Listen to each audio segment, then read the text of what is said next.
Welcome to Franchise Addicts, a podcast all about franchise movies. My name's Luke. And I'm Chris. And today we're going to be talking The Last Crusade. We are joined by Peter, the penitent man himself. That's Peter. Me. It's just what you guys needed, another 40-year-old white guy from the suburbs. That's right. Absolutely. Yeah. That's the demo. That's the demo, you know? That is what we were looking for specifically. Yeah. We are awaiting our fourth guest. And so we are going to hold off very shortly on talking about Indiana Jones and the Last Crusade. And I'm going to read. I asked some people on TikTok for some hot movie takes. And let's rate these on whether or not it's not even if it's a good take, but if it's like a good spicy take. Like smash or pass? Yeah, basically. Is the take hot? Is it take hot or cold? Hot or cold? Yeah. Hot or not? Is it a hot or cold take? All right. This is from Titan Skull. The first Terminator is the best in the series, easily better than T2. Can't do it. Yeah. The take is hot. It is hot. That take is hot take. Because I disagree completely. I just burned myself with that take. Well, I suppose for me, hotness also, there has to be a touch of like you can make the argument. Yeah, I mean, different types. Because I could say like any ridiculous thing, like Godfather 3 is the best Godfather. Sure, but it's not a hot take. That's just ridiculous. Well, I'd like to hear Titan Skull's, All right, this is from Brendan. Jurassic Park 3 is a better sequel to Jurassic Park than Jurassic Park Lost World. Okay, easy. Well, if not that hot. Is a hot take. If Jurassic Park didn't exist, Jurassic Park Lost World would be the best dinosaur movie. You think this number 2 in the franchise, the second Jurassic Park movie, is very good? It's okay. Okay. I mean, it's been a minute. Jurassic Park 3 is better than 2 and is a better sequel, therefore, to Jurassic Park, which is perfect. I do agree with that. It's been a while since I watched The Lost World, but I remember, is it like Vince Vaughn in that one? Yeah, and the T-Rex is in San Diego. That's amazing. Yeah. It is. It's a nice take. I don't know if it was as successful. All right, I'll shout this one out. Courteous, The Mighty Ducks is a top 5 trilogy of all time. No, not at all. I didn't know there was very 90s take. Is there? I really don't even know about that. That was. Oh, Chris, you'll love this one. I responded kindly to this one. This is from Gen X Bot, blowing you up here, bud. Reservoir Dogs is the only Quentin Tarantino movie we ever needed. I mean, false. I get it. I get where they're coming from. So like, I'll say hot take because you're gonna say like, oh, it basically he did everything that he wanted to do, and then he regurgitated that over and over, which I don't think is true. But I can see someone saying that. No, Inglourious Bastards is a completely different. That's a masterpiece. It is. Yeah. I think I had my masterpiece. And it's not Reservoir Dogs, so no, like he definitely evolved as a filmmaker. It's like Pulp Fiction is like similar style to Reservoir Dogs, and he just kept evolving from there. He has his phases, right? It was the Pulp Fiction and Reservoir Dogs, and then he got into strong female characters with Jackie Brown and the Kill Bills, and then and Death Proof, which is so underrated. That's my fucking hot take. Yeah, I know that's your hot take. All right, we'll get to another one. I don't know how hot this one is, but you'll appreciate this. This is from Jeff. Hey, Jeff. Neon greater than A24. Yes, that's true now. It wasn't true before, but Neon is now cooler. I'm sorry. You'll like my response, Chris. I said timely and yes. Absolutely. You see that little like neon, the sign lights up. You know you're in for some good shit. Huh. Yeah. Maybe you are actually. I mean, yeah. I don't know that they have they've put out a lot of stinkers, but they definitely when it comes to like the cutting edge. I mean, the last 2 Palme d'Or winners were picked up by Neon. I don't know if I said that right, but it's a big thing. Neon so hot right now. For sure. Not familiar with Neon. Oh, it's a good production company. Do you know A24? Yeah. So it's essentially like the same thing, but it's a different production company that was a competitor, and they started to really hone in on being like, we put out the good indie movies, and they've grabbed a bunch of great young directors and just kind of let them cook. Yeah. Cool. Yeah, Neon. Very cool. This comes from Timothy Kylene. Tim Burton's best film is Pee-wee's Big Adventure, and it's not particularly close. That's a hot take. That's a hot take. I love Pee-wee's Big Adventure. Right. Fucking love it. Weird stuff. It's really good. So weird, but it's great and weird, and also like earnest, which is weird. Or I think it's hard to come by, to find a movie that is just like kind of batshit crazy, but also has this earnestness to it, which I think is at the core of what Tim Burton wants to do. And I think I don't know, is it his best? Maybe. But it's definitely in the conversation without a doubt, because, you know, he made a few really good ones. I don't know, Beetlejuice. You know, Luke hasn't seen Beetlejuice, Peter? I was, because I just saw like your picture on Instagram, you're dressed as a Ghostbusters guy. And I was having an internal dialogue of which movie I like better, Ghostbusters or Beetlejuice, like on the topic of like ghosts and comedy. And like, I love Ghostbusters, but I kind of think that Beetlejuice might be more unique. It's the biggest home run. It's just like, it's so good. Like prime Keaton, just annihilating everybody. There's and then no one could have done that better. Yeah, it's great. I think because that movie exists, unfortunately we can't give it to Pee-wee, but well done. Yeah, I appreciate it. And did you guys ever see Pee-wee, Big Top Pee-wee? Yeah, I think so. Yeah, that's not very successful. That one did, like, it was very interesting how he, you know, there was a great one and then a huge bomb. All right, here we go. Is here. All right, Andres is here. We are ready. We are now complete. Yes. Sorry about that, boys. It's okay.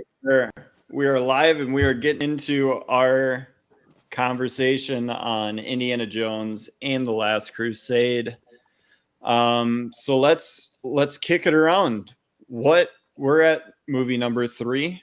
This is the big round off of this huge trilogy. Let's go around the room here and talk about what our introduction to the Last Crusade was. Chris, kick us off.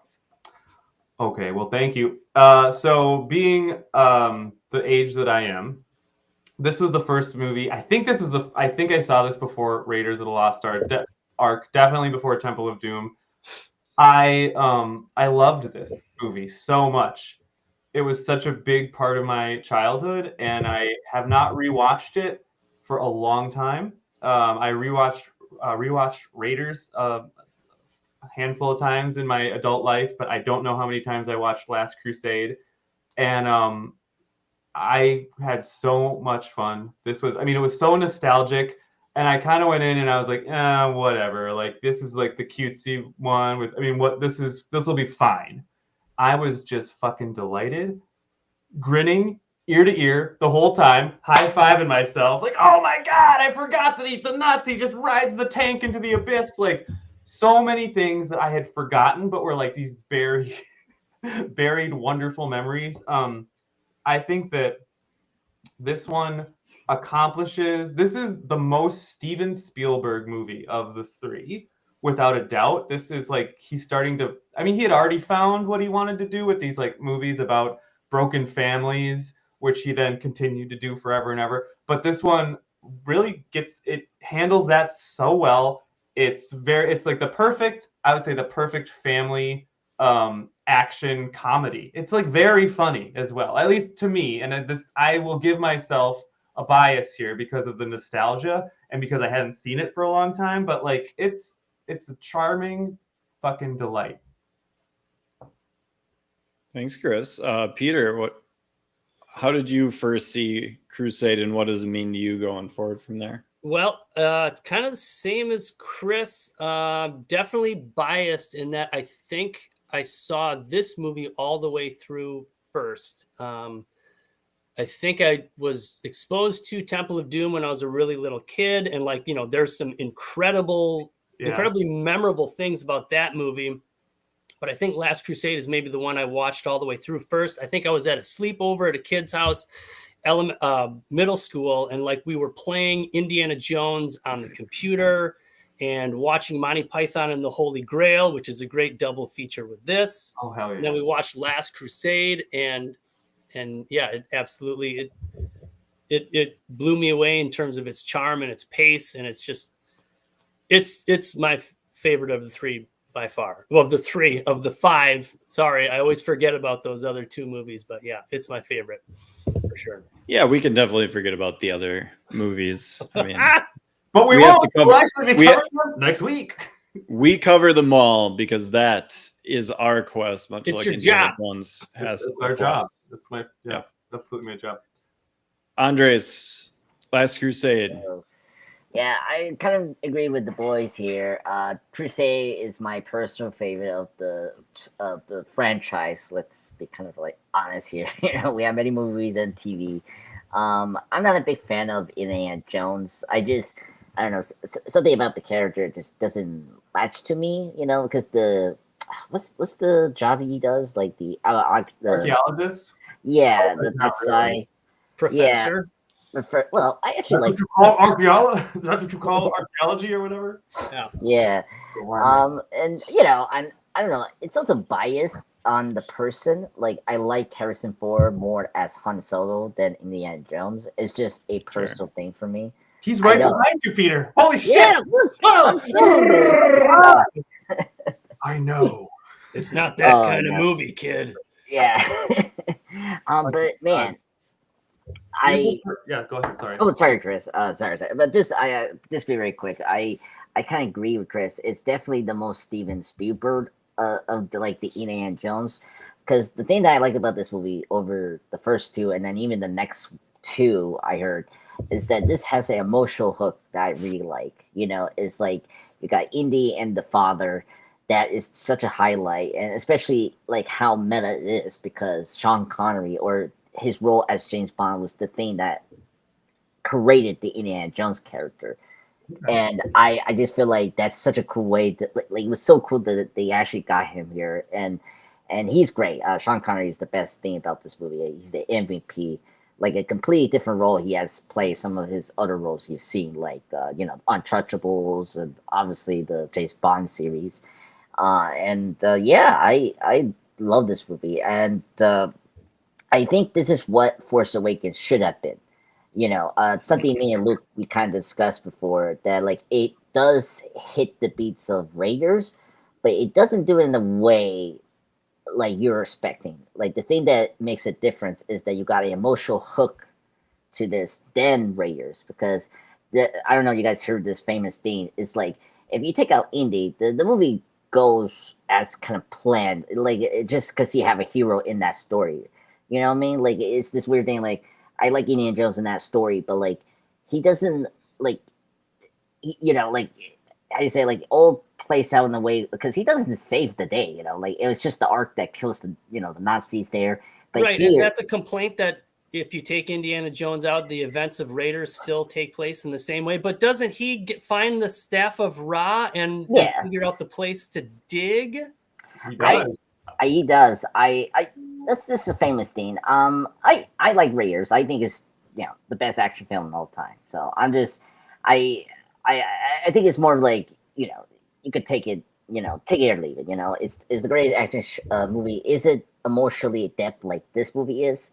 Not really, but it's a great filmmaking film, top tier Steven Spielberg. But it's just you stole the words right out of my mouth. Exactly what I was gonna say. It's got the emotional hook that the other ones don't have, and you that poppy language. It's meta. You got James Bond himself, which is what they were trying to do, but unlike James Bond, I mean, this movie has what James Bond movies doesn't have is a real emotional hook that you care about. And Steven Spielberg, he'll make you care about it. Yeah. It's so good.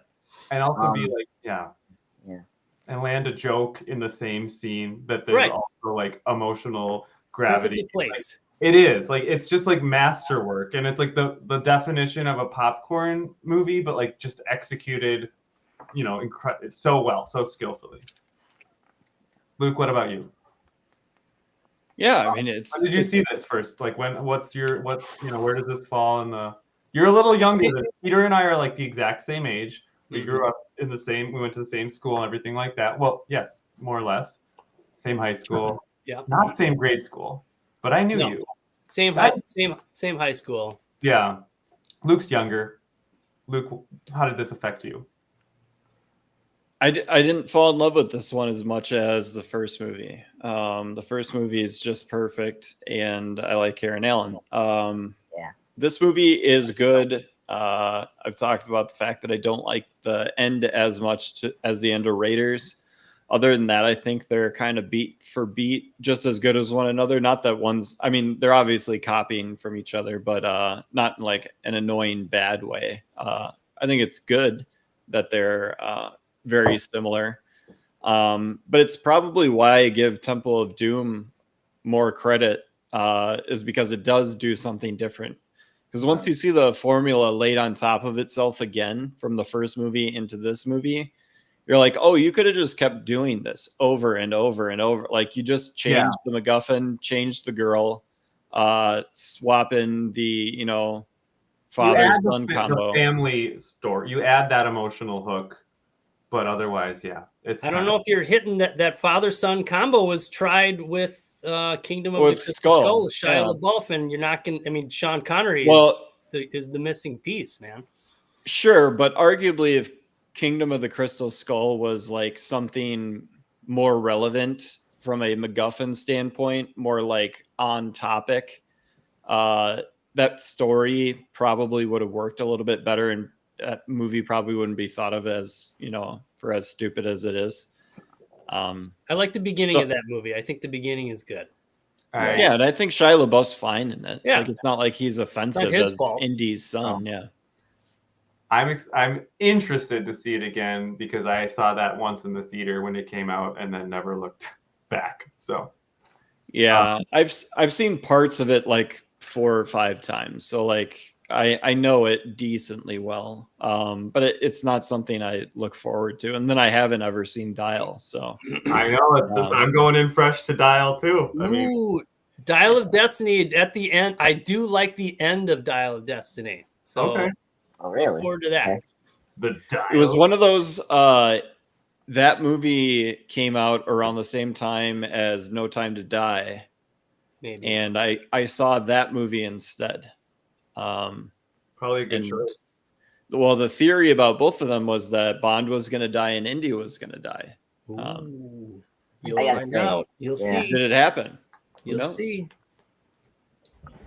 Only we will find out in 2 So weeks.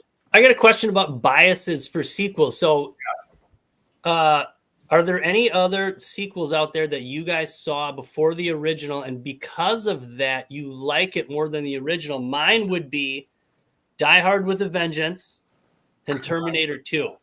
I saw those before seeing the original. And Terminator 100% for me. 100%. Terminator 2 is arguable. Like, it is better than Terminator. So I don't know how biased you could really be. But that first one's The Die Hard awesome. thing is a good example. I though. do think Die Hard with a Vengeance is a good example, Yeah. and definitely arguable that it is better or as good. The beginning of Die Hard, the first 45 minutes is better than anything in the first Die Hard, but Die Hard with a Vengeance starts to fall apart, whereas the first movie does not. It finishes really strong. Yeah, I would say. agreed. You know what my hot take is that Die Hard 2 is better than Die Hard 3. Oh, Jesus. I really enjoyed 2. It's 2 is it's a getting to ton be of fun. it's winter Hey, time. I feel like 2 is the best Thanksgiving movie. Period. Oh, man. It's planes, trains, and automobiles, and And Die then the Hard plane 2. crashes. Come Yeah. fight me. Yeah. And the dude's naked doing yoga martial arts. That guy is nuts. What Tai, the fuck? making Tai Chi again. He's incredible. Crazy Holy ass shit. villain. Dude, But John I McClane also- uses the escape thing to rocket up through the air Oh, and yeah, avoid dude. getting blown up. That's true. Oh, It's it's so amazing. good. It is a great example too, because I think in many ways, Die Hard 1 and 3 John Amos is in use it. they use the same template in some aspects. And 2 kind of goes a different way. Really with the villain, I think. You can say that about the indies and about the Die Hards. They're like, oh, it Yeah. needs to be like a Good point. European foreign guy that in this case he's actually related to, whatever. Hans Gruber. Gruber. How could I forget? So yeah, they have that symmetry, while the second one is just like, we're gonna try something totally different. Oh, that didn't really work. Let's go back and kind of do the same thing again. You got to do that. You Really? definitely applaud that kind of a move. Did Star Wars do that? No, Empire's Is pretty- Return of the Empire's Jedi kind different. of the same? Empires is different. See, Empire. what it Empire's makes- great. Yeah, Empire's great because I'll it take it. expands like the lore more and like Yes. expand the character development. Like they separate our characters and like develop them more. Like it makes sense for Luke to go by himself because of the Jedi training, and then I like the pairing of Leia and Solo over there because they had something in the first film, and like to build that more into like a romance, that was like a really neat idea. It's interesting, Chris. You say that Die Hard 2 is different. My problem with Die Hard 2 is similar to the first one. It has the same beat because he's in another like structure, instead of Yeah, he's going through the shafts on a shaft. Yeah. Bigger. What about the chase on the Jet the jet, no the snowmobiles? snowmobiles? I like the snowmobile. Incredible. I I'll defend like that movie until the day I die. Till Die the Hard day is- I die. look. It's a great action film, but for me, it's the same One of the situation. best. Yeah, it's one. I mean, it's a Better great than action Die Hard film. with a Vengeance. Okay. Oh no, I think I've only seen Die Hard 2 once, and it was because you guys were covering Die Hard. I was like, I guess I gotta watch this if I'm gonna listen to these podcasts. So that you guys inspired me. So We good did for it. you. Oh, Way man. to go. Always, that's it. We can stop now. We've just Yeah. to inspire did it. someone to watch a movie to then listen to your. Oh my god, that's the highest. Unbelievable, man. Unbelievable. Unbelievable. Aliens. I think Aliens was the first movie I saw before Alien. Ah, okay. That's You a good know, one. That's a good example. Because I think I saw Alien like afterwards after I saw the second film, and this is kind of where it's that one and then this film. It's like the only two franchises I saw like the sequel before I saw the first one. Sure. I've got a weird one. Sure. I'm sure I have a better one. I just can't think of one. But Saw 2 is my Saw as opposed to Saw 1 because I saw Saw 2 first. Oh. How can you see Saw 2 before Saw 1? I've never even seen Saw 2, I don't think. I saw Went the first forward one in in the time. theaters. No, it was one of those like I had heard about Saw, but I think it was like going into my freshman year in high school, as I am younger than you guys. And so it was like we'll wait to watch that, whatever. And then Saw 2 came out. Everyone was like, oh, Saw 2 is really good too. So now it's two really good horror movies. And then we watched them. I think Saw 2 is easier to rent because there was a bunch of them because it was a new release. Sure. So we were able to rent that one easier and then had to wait and get the other Saw one because there was only like 2 copies. Hmm. So I'm not that old, guys. I am old, but I'm not old. Like me. You're not Donovan at the end of Last Crusade old. I'm- What is happening to me? I'm family video old, not Yeah, okay. not H or what would be something pre-family video. Blockbuster. Well, Blockbuster's the Well, Blockbuster existed at the same time as family Yeah. video. Family Yeah. video is a very regionally specific movie rental place. yeah, I don't even know. Speaking of Empire Strikes Back, there are 2 actors in Last Crusade who are Imperial officers in yes. Empire Strikes Back. Andres, Who do are you know which ones? Was it the main villain? I forgot the name. The main Donovan. villain, Donovan.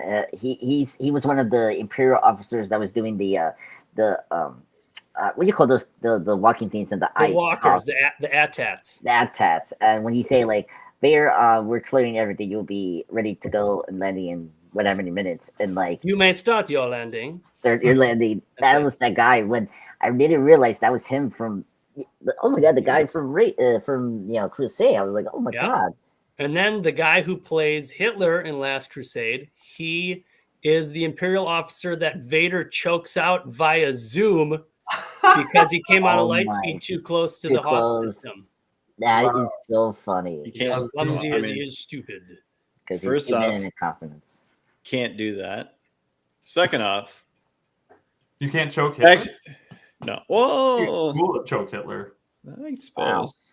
I Yeah. think Darth Vader did us a favor to kill him.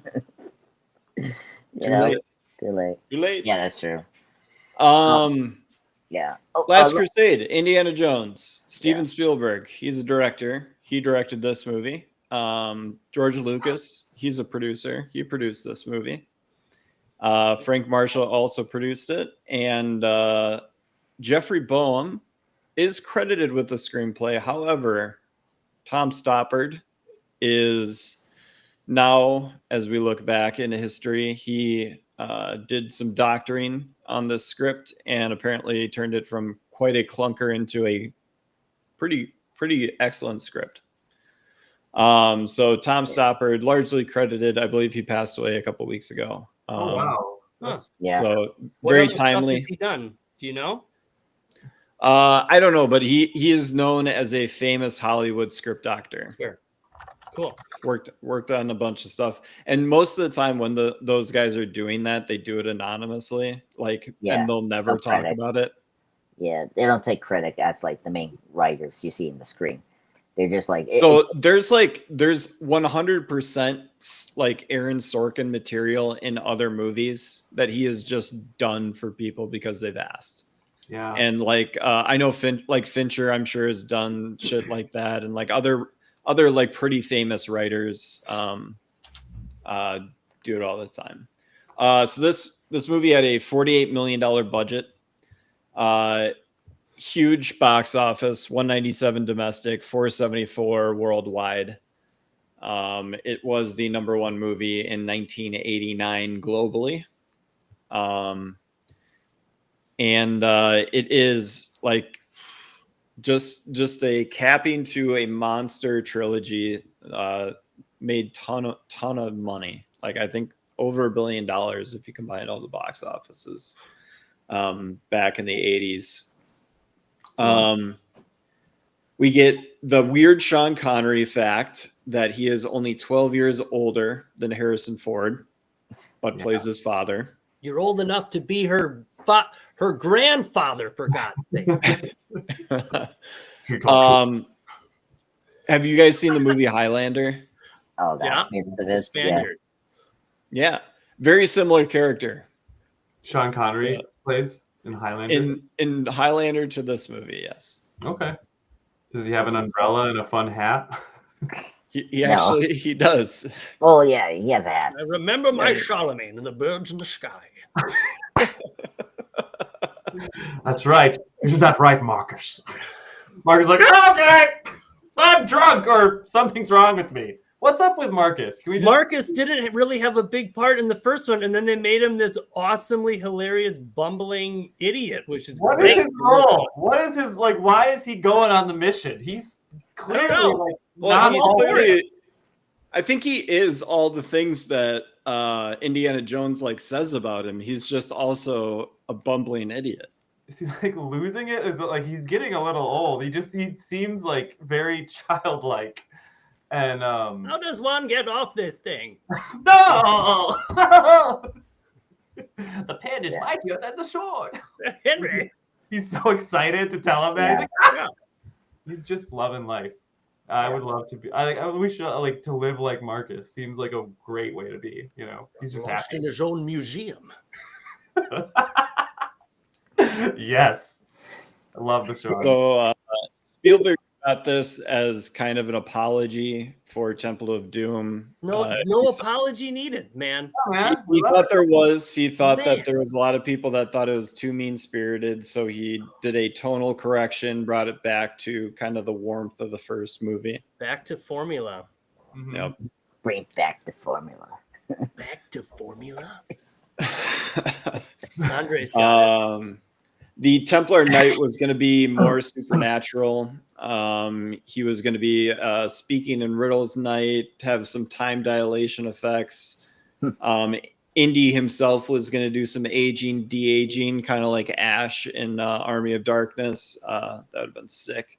All that was scrapped. We get kind of just the bland ending that exists in the movie. But Andy, come on. What are you talking about? That's the best. This is like literally the best ending for a trilogy. It's pretty clear. They literally ride off into the sun. Yeah. That part's good. Yeah. Everything before that sucks. No. Okay. Okay. Well, we'll get to it. Also, Yeah, can we All bring right, back, we'll get to it later. do any You can go back to whatever you'd like. do any any movies start the credits like rolling as the scene is still playing anymore? I feel like No, we I never don't see think that, No. and we used to. There's got to be. Did One Battle After Another kind of do a cool? I don't No, remember. it was. It's been too many months I've seen it, but it was like traditional, like black and white after like the whole Yeah, movie's done. movies don't do cool title cards anymore. Superman did that. The Chris Reeve films like did that cool thing after he like flies over to the planet and does like he does the wink at us, similar to George Reeves, and then after that we get the cool credits going up, and it's like it's in space, which is really nice. Oh, yeah. I always love that from those movies. And I try to remember some of the Indiana Jones movies are always traditional. This is like the first time they like did it. Some movies will do something creative, like Airplane did this. Like they, you see the chaos at the airplane. They like roll down. I think I don't know. Yeah, it's a rare thing to do. It has to be something special or crazy.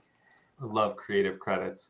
But Yeah. anyway, well, we should bring it back to the beginning, which is the circus car and our guy River Phoenix. We must talk about this. So Yep. Well, so one of the great openings in movie history, one of the great openings. openings. Indiana Jones history, we get a young Indy River Phoenix who steals a treasure, the Cross of Coronado. We get the train chase. We have the different cars with different stuff that impacts what we know about Indy already and what it's going to happen to him in the future. The sheriff forces Indy to return the cross to the looter. The looter gives him the fedora, and we get one of the great smash cuts to the head rising up and Indy, as we know and love him, in the rain, looking great. Yeah. Scenery is beautiful in this whole sequence. It just I long for this old type of filmmaking. It seems like everything now just has some kind of weird CGI green screen background, but all of this is all real. Mm-hmm. All the stunts are real. River Phoenix, perfect. Mm-hmm. And it's fantastic. Great, just incredible opening. Yeah, so River Phoenix based his characteristics on Harrison Ford, not on the script itself. So he really, really is trying to mimic Harrison Ford as much as possible. At least his style as Indiana Jones. I think he nails it. Just such a special talent that was just taken way too soon. Yeah, really sucked. He's basically like Brad Pitt and Sean Penn rolled into one guy, and just could have been like, he could be a guy that we'd be talking about right now with like 3 Oscars. People think he's Leonardo DiCaprio's career. Market correction. Yeah. Because he was like in that group where Leo, Toby, and like even Johnny Depp, like they were like the next generation of actors. And Pablo. Yeah, and because he was friends with those people, especially Keanu Reeves. Yeah, Keanu Reeves, and yeah, it's crazy. And River Phoenix, he's a great actor. I mean, of course, his brother, Joaquin, he's another. Not bad. He's okay. Yeah, he's okay. I suppose I could have just said he would have had the same career as his brother. Yeah. You don't know. Multiple Best Actor nominees and 1 win. Yeah, he won one. I mean, he won for supervillain. For a comic after book movie. Yeah, which is crazy. I agree with Peter here. Great opening. I mean, the Indiana Jones movies have great openers. Like it's like James Bond. Like recently we did GoldenEye on my channel, and like those movies always have those great opening titles to like get you ramped up for the movie. And this has the best because you're learning how indie became indie, which is cool. I will say a nitpick is like he was not afraid of Snake, but then when he goes to the home of reptiles, I was like, really? That like big snake scare you and you afraid of snakes now? Well, It's like he He's wasn't traumatized afraid. on the car, right? He wasn't afraid of one snake, but then when he fell in with the multiple snakes, that That Yeah. was, that is what That's- triggered his lifelong like fear. and then he had the one Snake. like in his like coat too. Yeah. that he- Yeah, there were Yeah. multiple snakes in his body, yeah. Yeah. I don't know. Look, I know someone, multiple people that has this, but like with indie, I'm like, wait a minute, like you're not afraid of this one, but then the whole snakes, I'm like, okay. But no, I love this opening. It was really great, and like those like 2 minutes when we don't see his father like full on, it right away tells like what kind of life he has, Yeah, and- it sets the stage for that relationship. His father is already like disappointed in him. It's like, hey, like what you're doing, settle down. So now, yeah, Remember your studies, be a bookworm like me. And he's like, no, Dad, you listen. He wants to be a field adventure person, I'm just studying the Grail. it's the Grail, yeah. Oh, and well, I characterize it as Indy goes on these adventures, and brings these things back, and he just wants his dad to turn around and be proud of something that he did finally. Right. yeah, Exactly. And so he's just this attention-seeking boy that keeps going out to find the one thing that will make dad proud, Mhm. that he brought it back and make him go, wow, yeah. what a gift, Sean. One day, It's You like- left when you started to get interesting. Yeah. Yes. I guess And so like Connery so off. this opening scene is so perfect that like you don't see Connery's face at all, back turned immediately to the counted in Greek, and then having the guy place the hat on him. He's more connected to that guy in that moment than he has ever been to his dad. yeah. Crazy stuff. And I mean, it just has Spielberg written all goddamn over it. Like, I am young Indy. brilliant though. What a brilliant move to basically have one of your like signatures be like family dynamics, drama, or issues, because everyone has versions of that. Yeah. It's why he's the blockbuster guy. I gotta really just quickly about the opening scene, the whole sequence, really brings me back to something that we said earlier on the show, but that it's going back to those early like serials that you could understand everything that's happening without knowing English. You could watch that and be like, I'm totally in, and the pacing as far as like, and now there's this car, and now there's the Rhino car, and now it's so well done. It's like Looney Tunes. It is. It absolutely is. Like it's something that you can just immediately understand, and you're immediately paying attention. Like I feel like it would be very hard to just like not pay attention to this scene. It's pretty interesting. There's a lot of stuff happening. Yes, you get the lore that they tie in, which is very nice, but just the way that this is, it's paced and like a cartoon or something. I love that. I love the Looney Tunes cartoon. Chris, you'll love this. I was watching it on Saturday. Sure. With my boy. With my boy, I'm a bastard in a basket. I abandoned my child. Sorry. Where did that come from? Yeah, like when we went to Dirty Blood. Anytime we can do plain view, we have to do plain view. I have a boy, HW. As a family. So, anyways, he was hanging out in the living room and just could not take his eyes off of the chase scene at the start. yeah, it's fucking awesome. And like, as a kid, you're like, zoo animals. I like those. Look Yeah. at this, like it's just. Well, so... do you know what the crazy thing is that we watched Zootopia, the first one, number Good 2 one. in theaters now. Maybe we can catch something on the algorithm if I just mentioned Zootopia 2. Made a huge amount of money in China. We're never going to cover Yeah, it, but Zootopia 2, we talked about it. Now you gotta cover it. Gotta do it. God, But Zootopia is just Indiana Jones with animals. Like, well, Okay. yeah, there's more of Yeah. like a story or whatever, but all the chase scenes like owe a debt to the, you're jumping over things, you're making alleyways out of nothing, all that sort of stuff. Yeah. And it's Did just you- incredible how influential these movies are. Do you know that there's a theory? I don't think it's true, but that you can read Zootopia as symbolic as a story of crack being introduced into the inner cities in the 80s. Holy shit. That's the thing. That's heavy. It is heavy. It's why I had to say it. I don't know that it's true, but I don't Alright. think it's what the filmmakers had in mind, but maybe. That's Yeah. what the Fox character's doing. Yeah. Well, I would have to look at how you're supposed to read it, but I know that's a fact. I heard it somewhere, so it's true. I think Zootopia and Indiana Jones have something that some other franchises don't have, is visual storytelling. Like, you don't need the words to like see what's going on. Like that train Absolutely. scene is so clear. Like, first off, you don't have this awful taken editing where you cut in and out. You first follow Indy. It's like this. Like, first off, I forgot this. This was a long take of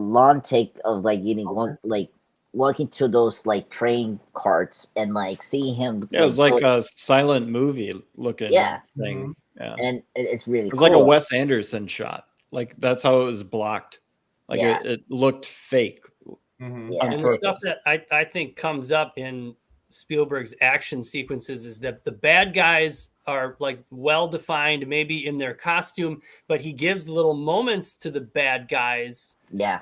and you'll know how to maybe either cheer for them or against them. Like the young guy in the train sequence, he's probably only a couple of years older than Indy, and he's kind of having fun with the situation. And they show him smiling when the rhino horn is blasting through, almost hitting them in the crotch. He's like, "Oh my God, this is amazing what we're doing. This is crazy." And Yeah.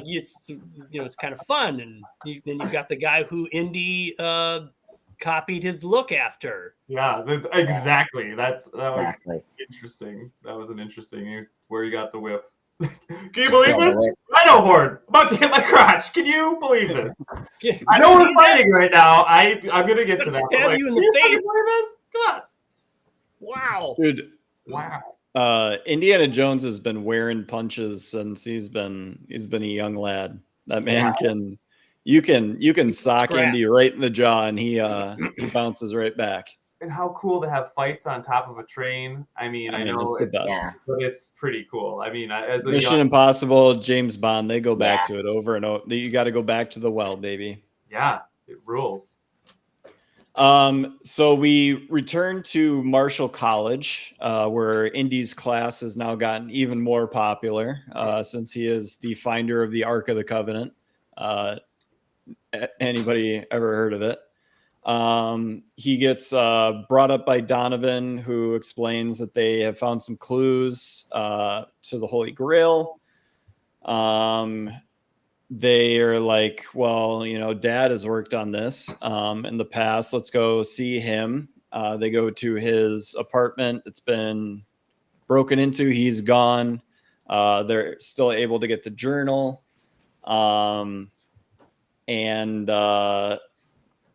Then, actually, no, he doesn't get the journal there. That's mailed to him somehow. Yeah, Yeah, it's by the father. Venice, Yeah. Italy. Yeah. And so then he goes to Venice where he meets Elsa. I got a question about Donovan. Sure. Who does he say he represents? What is I forgot. he? Another architect? Is he Yeah. Well, U.S. intelligence? What he's is a he? benefit. He's posing he's posing as you call it a beneficiary that donates the money for the museums. So he's this rich. He funds. He probably funds the missions that Indy goes on. Yep. Yeah, something like that. Don't And trust anybody. yeah, don't trust anybody. And like he's just like a collector that collects things, and like later on it makes a lot of sense how he knows this stuff. But yeah, that's what his role is as a rich guy. In this time. Rich, evil guy, rich, nefarious white guy. Yeah. Yep. Yeah. So I will say I do like this exposition dump that lays out the beginning of the quest. The exposition dump in Raiders of the Lost Ark when they meet with those two guys is way better in Raiders than it is in this one, because I think it's the music in Raiders and the fact that they're talking about this weapon that kills people and it's really spooky. So the MacGuffin is cooler in Raiders. It is. And the music is cooler, so I'll give it that. So I like the music better. That's interesting. You like the score better in Raiders? The motif when they're talking about the Ark specifically. Oh, okay. Fair. Yes. Yeah, that I can understand. Yeah. Also, really quick shout out when Indy is on that boat earlier in the film and they're like he's fighting to get the cross or whatever. It does look like he is fighting one Rocky Rococo. I don't know. Dude, that guy's awesome. I love that guy's look. It's Rocky Rococo. Yeah, that's him. He's clearly a super villain. I didn't know. My favorite outfits are they got their gray pinstripe with the red hats. Those dudes look sick. Oh, those guys? Yeah. The dude with the fez.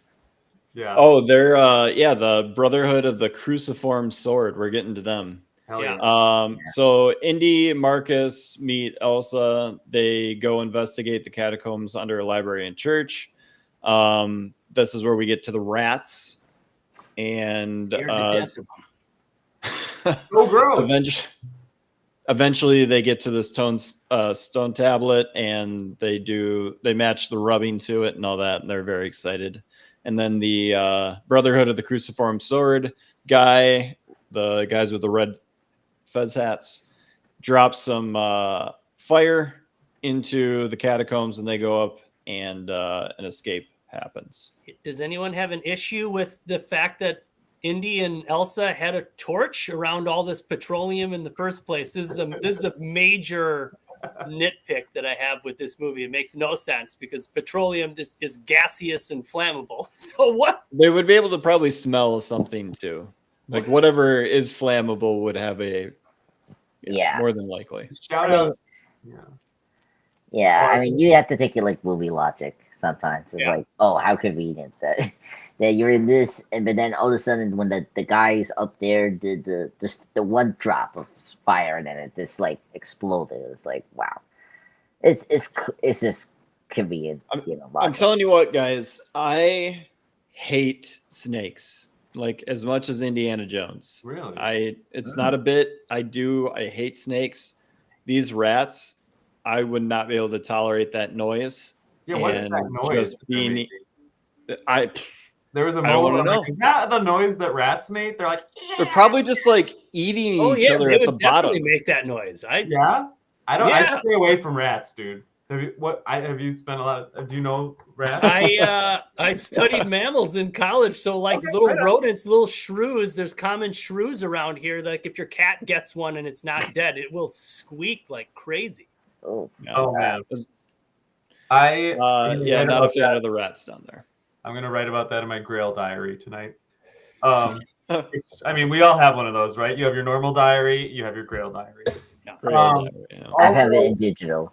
I got a real shout out to one of the first chose poorly. One of the big comedic scenes is with the library stamp where he's hitting the board. It's so fucking it's funnier than it has any business being. Maybe I'm biased here, but I was like, oh, that's actually pretty funny. And usually with action movies, especially think of National Treasure. I don't know, Nick Cage. Does that have any good comparison? National Treasure with Indiana Jones. I mean, they're not on the same level, but yeah. But for action movies, I love those movies. We're gonna find the Constitution of the United States of America. We're gonna do exactly what Indiana Jones did. That's a really good Nick Cage. Thank you. I could eat a peach for hours. I could eat a peach. Whoa! Okay. He's caging. Always be caging. Have you ever seen that Community? There's a great Community episode. But it's really funny, and I just was a little taken aback by like how the jokes really work, and I don't know that in a movie like this, like I don't know, there's always comic relief is something that is in a lot of these, but like it's not as good. I don't know. You don't have to add these kinds of things in these movies. You could just move along the plot, but you have this super entertaining, the stamping of the library books. It's so good. Yeah, and then just the librarian looking up, like these are just subtle, it's very good. Like the timing, Spielberg, I guess it's Spielberg, whoever wrote this, like gets comedic timing. Like it's very effective. So yeah, Tom Stoppard. Oh yeah, Stoppard. By the way, he was a Jewish refugee who literally escaped from Nazi occupation. He wrote The Emperors of China right before this one, right? Is that a Spielberg movie? And then he wrote, Emperor of Sun, yeah. Emperor of the Sun. And then he wrote Shakespeare in Love. Anyways, moving on. All right. I had looked that up before, so now there was an opening, so I was going to take it. Academy Award Best Picture. Absolutely, a weird, controversial Best Picture winner. Oh, because Saving Private Ryan came out that same Saving year. Private Ryan. This is like the horrendous. I always think about this. It's terrible. Harvey Weinstein. It bothers me. Weinstein. Yeah, flipping A. So yeah, okay. So we're back. They're running from the Fed guys. Is it? Yeah, and they find out that Indy's dad is in Castle Brunwald in the Austrian-German border. So we know the Nazis are involved now. They infiltrate the castle. They find Henry tied up. Elsa arrives. Turns out she's with the Nazis. Oh no, Indy, you fell for it again.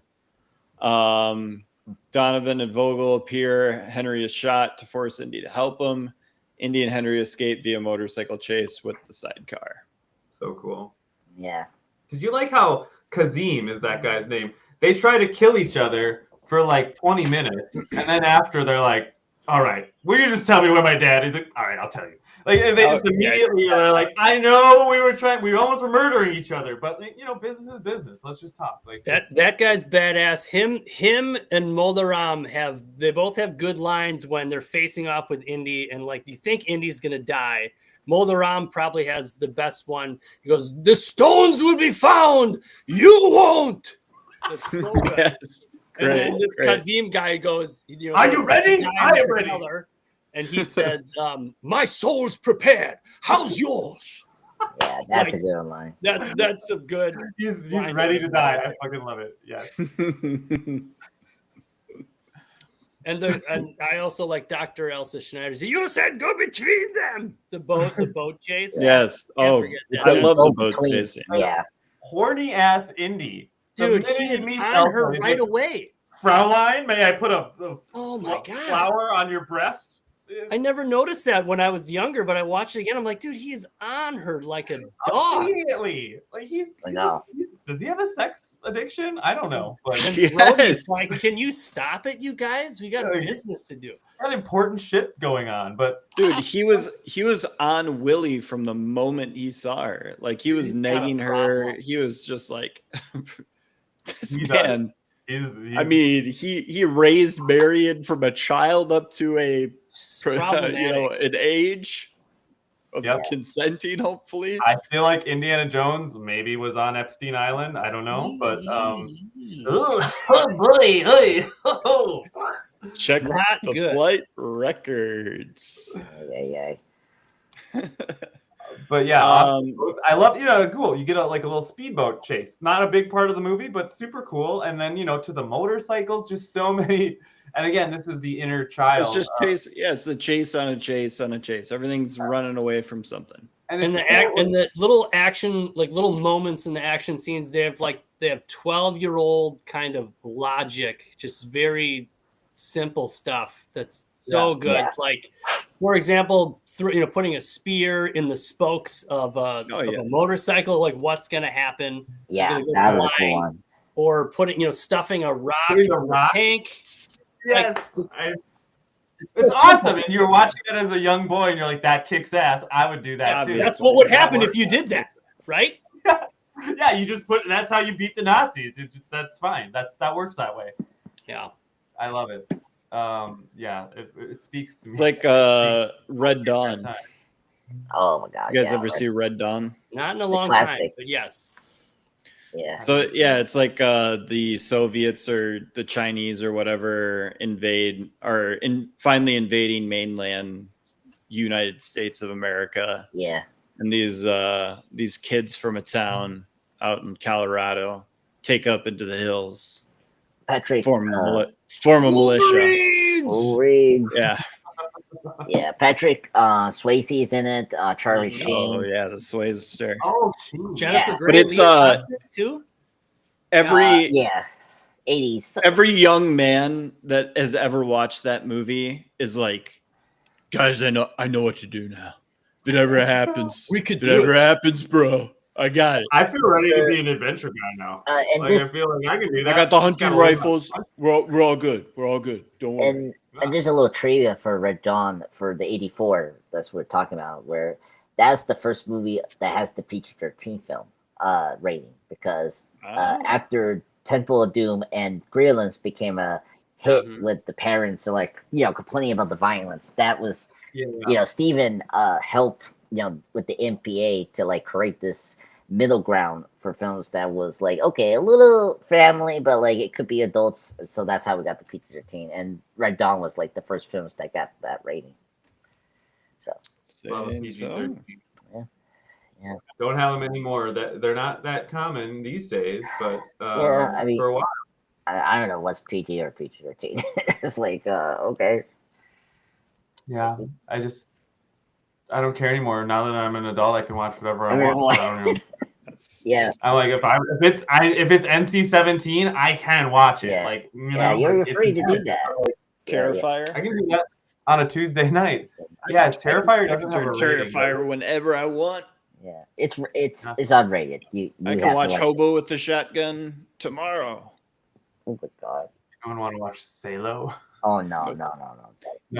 You bring that up way too often on the. What? Really? Oh my god! I watched it. I was in a film class where we had to watch that movie, and I remember leaving, being so upset. I was like, "Why did they make us watch that?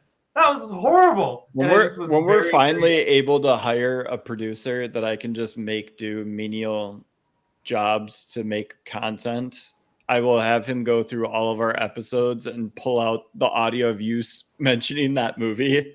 Oh my! And it will be like a 4-minute clip. Ari Aster selected that from the Criterion Closet. So yes, his first movie that he ever made. Yeah. Bad news. I'm not saying I like it. I don't endorse it. What is wrong with the Johnsons, Chris? What's wrong with them? I've not seen it, but I've heard what it is, and it's nothing I care to get into. Paul, or Peter, one of the apostles. Peter, do you know what is wrong with the Johnsons? No. Okay. Don't know. If you would ever like to find out, you can just put that into Google. It's not. Can't wait. Yeah. So we are going to Berlin because that's the Lion's Den. Obviously where we got to go. I mean, we got to go into the belly of the beast. So Henry's diary is vital clues, and he heads into the Lion's Den, Berlin, and he confronts Elsa. There's a book burning rally. That seems pretty scary. That is an amazing visuals on that scene. Incredibly scary. I'm sorry, but can we quickly go back to Indy and his dad tied up back to back in the scene where it sets on fire? You've got the fireplace, that kicks ass. That's just another one of those scenes. This is great, and it's not even the best scene in the movie, but it's just this is here. And you do get, that's when we were introduced to the fact that they both slept with Elsa, so that's cool. Yeah. But funny. She talked dad and son, and just yeah. That was a improv line. Oh, really? Yeah. That one? I can see him do that because it's like Bond going to sleep with every woman, and it's like you have to do that for Sean. Yeah, it's the only reason why it's implied. Like other than that, it's just Sean Connery being Sean Connery. Yeah. I think every line that Sean Connery reads in this movie is so good. Gold. Like when he's disappointed that the diary is with Indy, when he goes, "You did. Should have mailed it to the Marx Brothers." Like every line is not wasted. It's perfect. It's so good, dude. Yeah. That's amazing. I love it. I also like in the fireplace scene, Frau Farbissina, who goes, "Alarm!" She's got to be the inspiration for Frau Farbissina in Austin Powers, is she not? Yeah. Oh yeah. Has to be for Fraus in Austin Powers. Yeah. Yeah.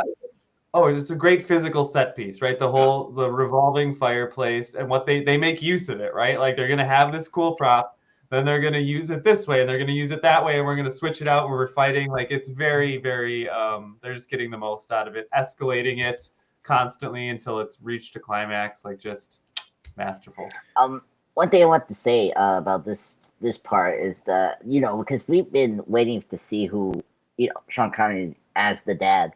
They've been building up to that, and like when we got that like reveal when he like crashes in the window and then like he gets hit by him, it's such a perfect way to like show that. And then I love the gag where he think that he destroyed this valuable vase, and then he realized it's fake, and it's like, oh, look at this, it's fake, and then he froze. You can tell by the cross stitching. When you mentioned gold lines, that was my favorite line. I was like, oh my god, this is pitch perfect. This is funny. Oh god, yeah.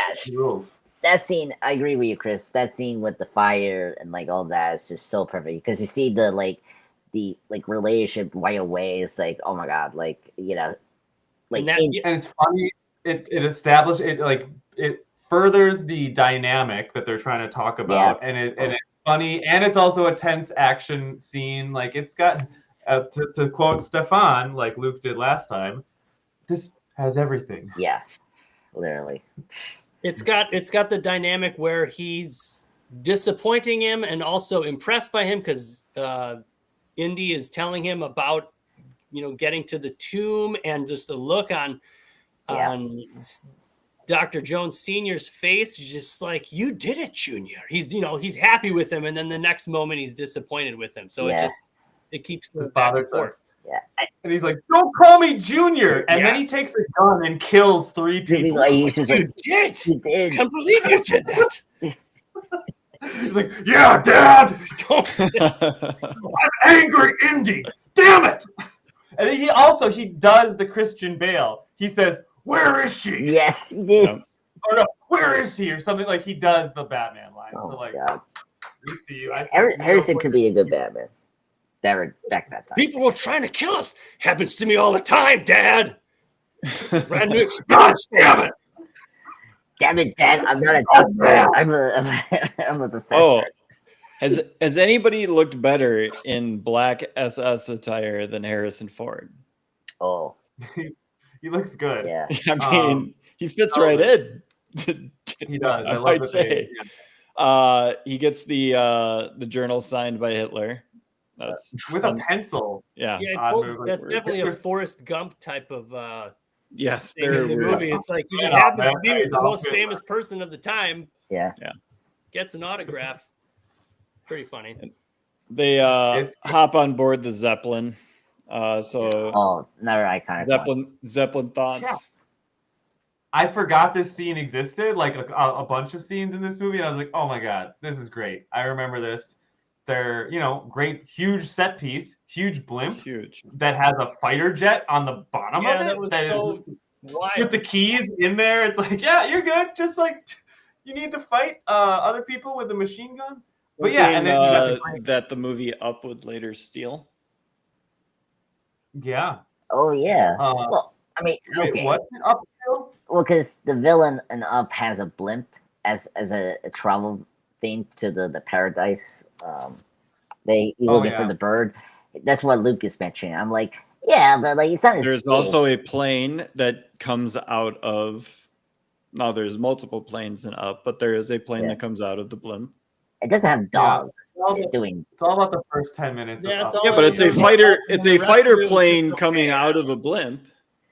It's Don't worry, true. look. No, I mean I love Up. maybe that happened. I don't know. I don't know all Oh! the blimp. I Up, gotta. Up is Bump on that. basically just Indiana Jones' Last Crusade. That's true. That's a hot take. Yeah, no, That's a hot take. it's well, Up is like a traditional well, like Up is serial about- adventure. Up is about a man coming to terms that he is not going to be able to be with his wife anymore. Yeah, Yeah, Up is boring after the first 10 minutes, in my opinion. But what? I've watched it. Yeah, 10 I don't times really in the care last about anything. month. It's The great. first 10 minutes, amazing. Like just like no dialogue, perfect music, Yeah. amazing little short. And then afterwards, like that's an adventure movie with these dogs, and it's dumb. I don't care for it that much. But that's my hot take. The blimp is great in Indy, and it's got a great comedic scene where again Indy's like, oh, let me just punch out this guy and take his outfit. And then when he throws the Nazi leader off the blimp and he did no ticket, like, oh my god, just you've done it again, Indy. Hilarious. Did it again. Is it great? Yeah. And then Kevin Smith parodied this in one of his movies. No ticket. did he? Yeah, Yeah, he did. Silent Bob only gets like one line per movie, and that's his line in one of the movies. Yeah, I don't know. Is It it was, Dogma? I think it's Dama or Mallrats or something like that. Yeah, I can't remember. yeah, I can't remember. Dog- But he say like Super. no ticket, and I was like, oh, okay. That's a great just a great line. So simple and effective. Yeah, I think the blimp and the plane kick ass. So we forgot the Marcus Brody. Does anyone speak English? Yeah. Yeah, Oh yeah. My friend is 2 days ahead of you, and he's this. Like, that's another great comedic beat. The camera pans in, and it makes him seem so badass, and it's a smash cut to Marcus Brody being an idiot. Which he doesn't know what's going and on. then we get Sala. This man is knows in that 10 scene. languages. Yeah, he'll blend in. He's Like, traveled the Trail continent. Yeah. And then you get. I wouldn't be the line- surprised if he's got it already. And then he's like, "Did you mean all that?" He's like, "No, No. he's got been lost in his own museum." Funny as This is a hell. great line. And Yeah. Salah punches Marcus- out the Nazi through the newspaper. Run! yeah, run. Yeah, I said, "Run, run!" Oh, great shit! Like, and Dude. what a cool move! Again, as a young boy, I'm like, I want to punch someone through a newspaper. Yeah, it would work. What John a kick-ass- Rhys-Davies Yeah, they would have was no so idea hard. what you were doing. He blows so hard. I said he rules so hard. oh yeah. I was gonna best. get you for that one. Gimli is my guy. And and Treebeard. Nobody speaks for the trees anymore. That's a Yeah. good tree beard. Yeah, that's a good one. Yeah, it's sad that he had to come back in the other movie, the last one. I'm like, come on. Oh, they bring back Solace. Spoiler. Yes, well, I mean, he's in the trailer. Like, if you see the trailer, Yeah, like, okay. he's in Dial Destiny. I don't know. He's great. I do miss him in Temple of Doom. I will say Yeah, that. that was my thing as a kid. Like, I really like Saul, and I was like, where is he in Temple of Doom? And Well, they replaced him with Short round? a better character. yeah, I mean, Short Round is Round. good. I mean, come on. Short they Round. don't- My kids love Short Round. It's why they like Temple of Doom the most. Is because Oh, really? Short round. Do we want to have the debate right now? Should we do it? What? Short round Do it. is the best Indy sidekick. He's better than Indy's dad. no, I that's a hot take. I mean, he's great, but I don't abide by that. yeah, I'll give you a look. I give Short Round as number one as the best recognizable short supporting character. Like, everyone knows who Short Round is, especially now because Daniel Hui Wan has been very popular now because of everything everywhere all at once, and his chemistry with Harrison Ford is amazing. Like, even after many years, he's like they're so like cute. Like, you see the picture from like years ago, 2 years ago. It's so cute. It's like, oh my god, I really want to see those two work again. But yeah, I had to put Sean as number 2 because he's really great. Because again, like where Short Round is like, because it's like the Robin thing with Batman. It's like, okay, I cannot relate to Batman, but I can relate to Robin because I'm his age, and that's the thing. Oh, I do laundry. Yeah, I know. I'm sorry, but I relate to Short Round. But with Sean, I mean, come on, like he's the father, and it's like you want the approval of your father. It's like, come on, it's like It's fucking Sean Connery. yeah, Sean Connery. I mean, come on, James Bond. Short Round's great.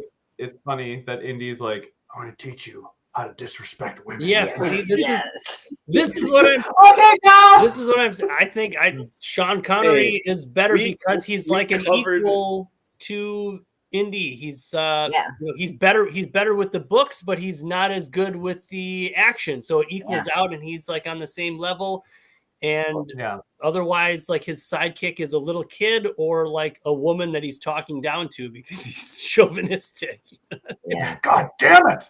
How about when he's got his hand around Elsa's neck? He's like, all I have to do is squeeze. Yeah. Like, whoa, Indy, chill. He's not afraid to. I mean, That's this was a 1989. line from The Incredibles. Yeah, true. It was definitely Mr. Incredible moment. Mr. Incredible says that Craig T. Nelson. Oh yes, you're right. Yeah, I watched that movie. Mirage. Peter, that is the sign of having a 5-year-old. Is I've watched The Incredibles so many times. Oh well, it's one of my favorite movies of all time, not just animated movies. It's incredible. I went and saw The Incredibles because the Revenge of the Sith trailer was playing before it. That's why I went to see The Incredibles, and I stuck around for this movie. I was like, this movie was amazing. This is one of the best things I've ever seen. And after multiple viewings, it still is that. It's amazing. Yeah, it's great. Yeah, that's a really good one. It's incredible. It really is. Second movie is good too. Yeah. So okay, where are we now? Where are we in this nonstop? So right? Yeah, there's still the Nazis still have him again after the blimp, and Marcus is just about to get into trouble and ultimately be captured. Yep. Yeah. Go ahead. Yeah, I'm sorry. Like, I kind of agree with you guys about Marcus. Like, rewatching this film today, I was like, yeah, why do we need Marcus in this trip? Like, I was fine with just having Sean and John Davies' character, Sully, because he was from the first movie and he was a great partner for Indy.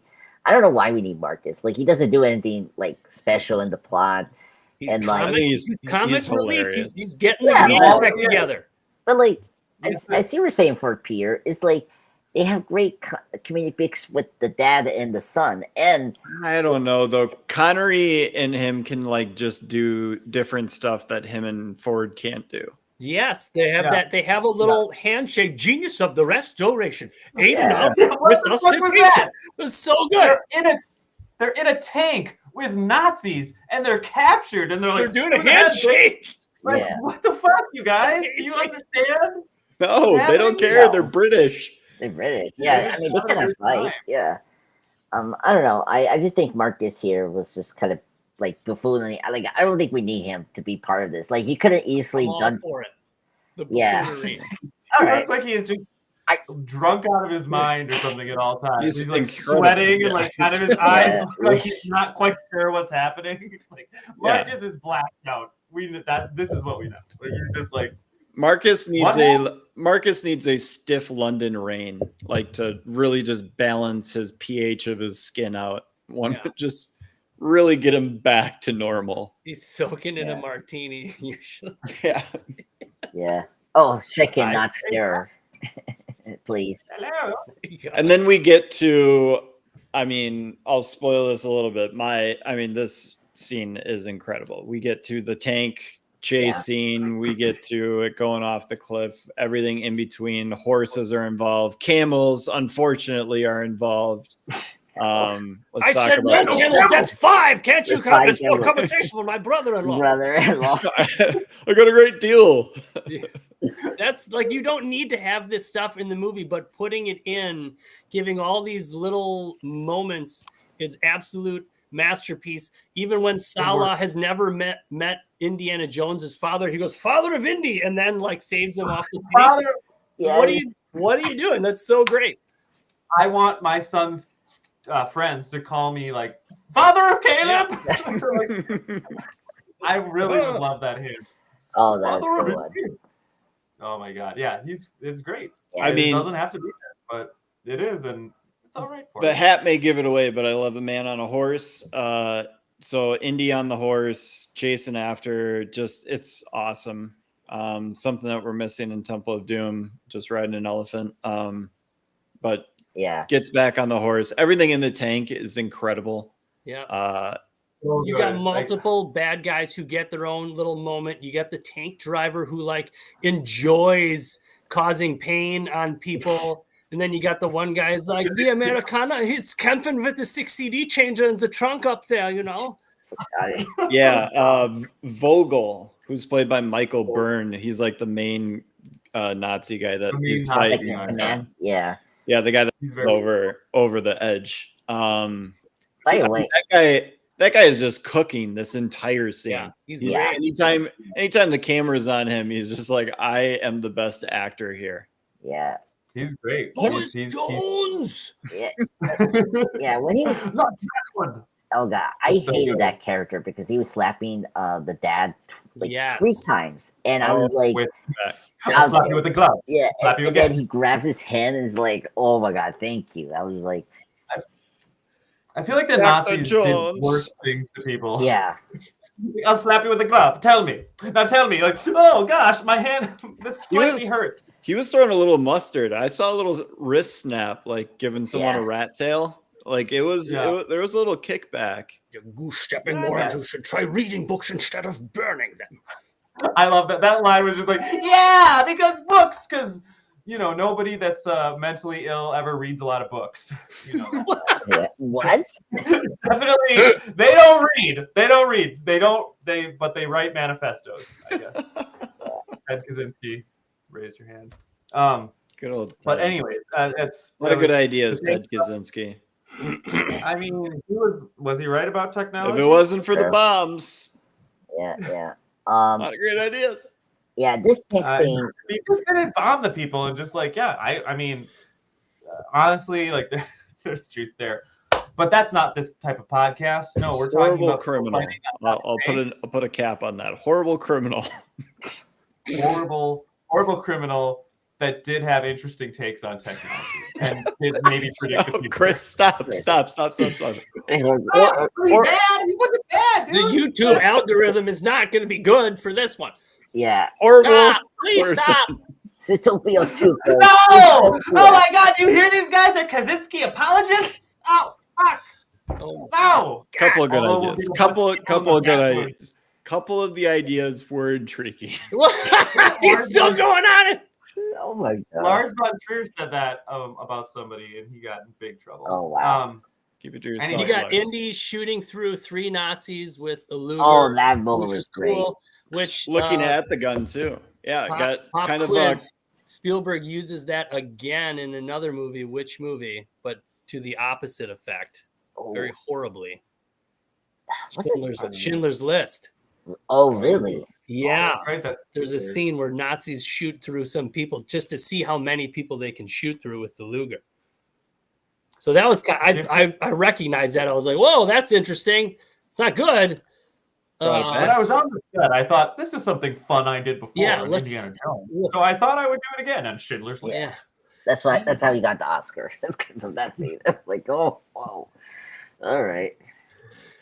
Have a little bit of fun. Anyway, this scene's perfect. So Yeah. it's It's great. Yeah. All the cool, the rock in the tank, right? Like when he's hanging out, they get everything out of it. They get their money's worth out of this tank scene. They do everything. well, and that then want. you just put the movie in Connery's hands for a minute, and he gives the basically I wish I would have had more time with my son. Yeah. That Yeah. part. Oh my God! Yeah, when they part think nails he's it. dead, Yeah. Yeah. he does nail it. That has gravitas. That's like actually affecting. Like, and again, these are great actors, so it's not surprising. But in this movie, that's just like kind of crazy action, lots of comedy. Then all of a sudden, just with very little dialogue and acting, you're like, oh my gosh, like There it is. that's very touching and very believable. And then in the same goddamn scene, Indiana shows up while they're all looking. Hilarious. But also, like, it doesn't detract from the gravitas of the scene. I mean, again, But I've No, it's lost you, perfect. boy. Listen, It's unbelievable stuff from Connery. these were 5 minutes. Yeah. yeah. What are you That's all doing he needed. laying there when we're so close to the end? Yeah, that's realistic too. Like, you know, Yeah. he's got to be wiped after he's doing all this. Like, Yeah, hold I on, can we take a break? Like, I'm 40. I also love the end where the hack comes back conveniently, right? The spot where he's sitting. It's so hilarious. Yeah, Steven knows how to like balance like something I know people have problem with the Marvel movies when they always intercut the drama with the joke. Here is like you allow the drama to like linger a little more longer, and then you add the joke there because they don't notice like eating is right there, and then like of course Sean Connery at that point is like he's so like fast responds like, oh Junior, you're here. Like it's like back to the mission. There's just something about it too. Like the scale is incredible. Like it just feels bigger than anything you've ever seen. It looks made for the big screen. Yeah. It's Mad Max Fury Road before Mad Max Fury Road. Like it's Ooh, so yeah. cool. That's something I didn't like about Temp Do because it was in like one location, and something I like about the Raiders first movie is that it was globe trotting. It was like the James Bond thing where you're going to one place to another. That was something I liked about the first indie, and so I liked that Last Crusade did that because I was like, oh wow, because it was just refreshing. Temple of Doom's a little claustrophobic. Yeah, well, and that was the tension. Like I don't want to. It's not the fault of the movie. That was intentionally the design of Temple Doom. But it was just me because I'm like, oh, I don't like to be in this like even the bugs. I was like, oh, I'll take the snakes over the bugs in that movie. So, but yeah, the tank scene is great. It's top tier action scene for the indie films.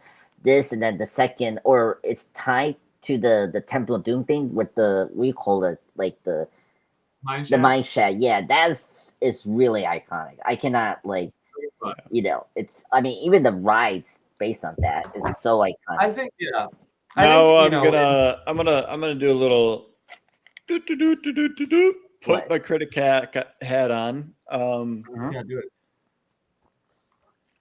The tank scene is basically the scene from Raiders of the Lost Ark that starts with the plane. Better, It is better, but it is basically the same.